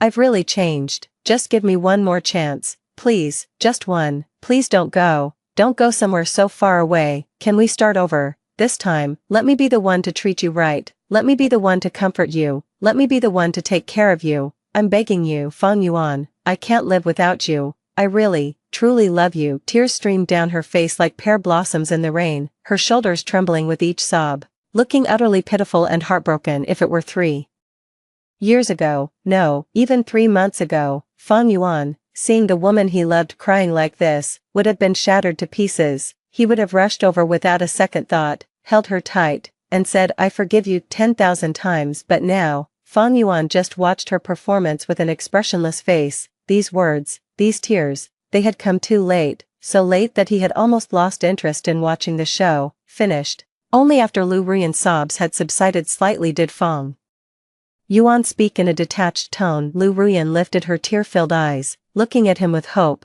believing that her genuine display of emotion had finally moved him, even if just a little. "Lu Ruyan," he looked at her as if he could see through all her hypocritical acting. "Save it, cut the crocodile tears, consider this our farewell meal. After this, we're square, all debts cleared. One more thing." He paused, his gaze sweeping over the designer bag she'd placed on the adjacent seat. "The buyer is taking possession of the apartment tomorrow. The agent will pack up your things and leave them with the property management. Pick them up at your convenience, and return the keys. From now on, you go your way, and I'll go mine. Don't show your face around me again." Every word left no room for negotiation. The color drained completely from Lu Ruyan's face, and she could no longer maintain even the last pretense of fragility. Are you really this heartless?" she murmured, her voice as light as a breeze. Fang Yuan didn't answer. He stood up and picked up the coat draped over the back of the chair. "Check, please, this one's on me. Consider it tuition for my years of blind ignorance." With that, he turned without another glance at the devastated Lu Ruyan and strode out of the barbecue restaurant. "Fang Yuan, wait, don't go."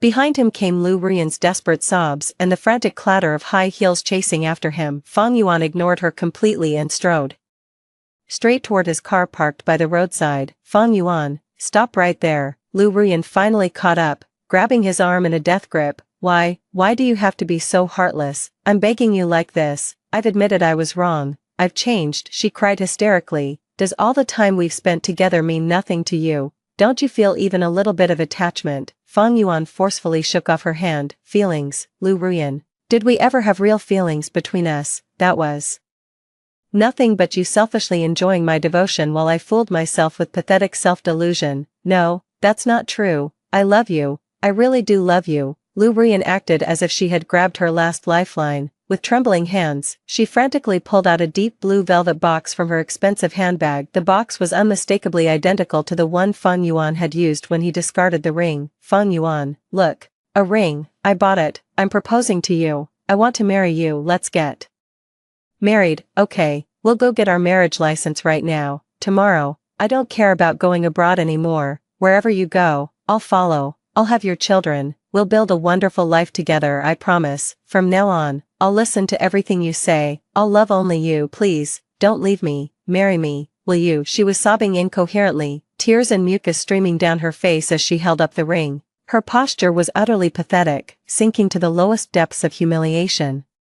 And utterly absurd. But Fang Yuan's sharp eyes instantly caught a tiny, almost imperceptible wear mark on the inner band of the ring. That was definitely not something a brand new ring should have. A preposterous idea struck his mind like a bolt of lightning, combined with Ji Boda's bragging social media post, and the never-ending ambiguous entanglement between Lu Ruyan and Ji Boda. He suddenly reached out and snatched the ring box from Lu Ruyan's hand. "Ah!" Lu Ruyan gasped in shock. Fang Yuan held the ring up to his eyes, staring intently at the worn spot on the inner band. Then, as if confirming something, he let out a cold, mocking laugh. "Lu Ruyan," he began slowly, each word laden with the pent-up humiliation and rage that had festered for far too long. "You're proposing to me with a second-hand ring that Ji Boda wore. How much lower can you possibly sink, you fucking disgrace?" It felt like something shattered completely in Lu Ruyan's mind. All the color drained from her face, every pretense, every trace of meekness and desperation vanished in that instant, utterly obliterated. She wanted to defend herself, to say it wasn't true, to tell him he was mistaken, but her throat felt as if an invisible hand were choking her, leaving her only able to make ragged, gasping sounds. Fang Yuan gave her no chance to put on another act. Clutching the filthy ring, he swung his arm back and hurled it with all his might into the churning, ink-black depths of the river. Having done this, Fang Yuan didn't even bother to cast another glance at Lu Ruyan. He turned, pulled open the car door, and the black SUV let out a low growl before swiftly vanishing into the vast, enveloping night. Lu Ruyan was left alone, frozen and rigid in the biting, icy wind sweeping off the river. A scream brimming with despair and devastation finally tore from her throat. Her legs gave way, and she collapsed heavily onto the cold, hard ground, curling up as she broke into heart-wrenching sobs.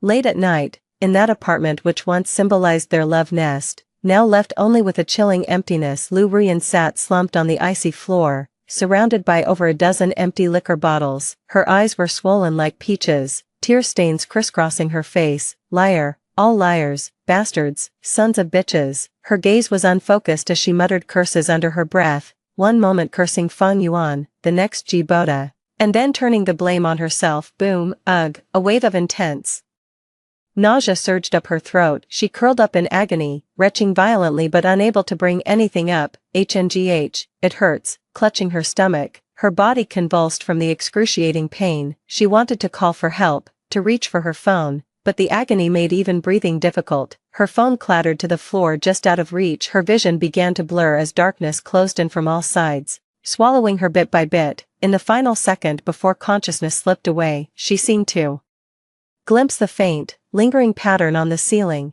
the starry wallpaper Fang Yuan had lovingly pasted for her.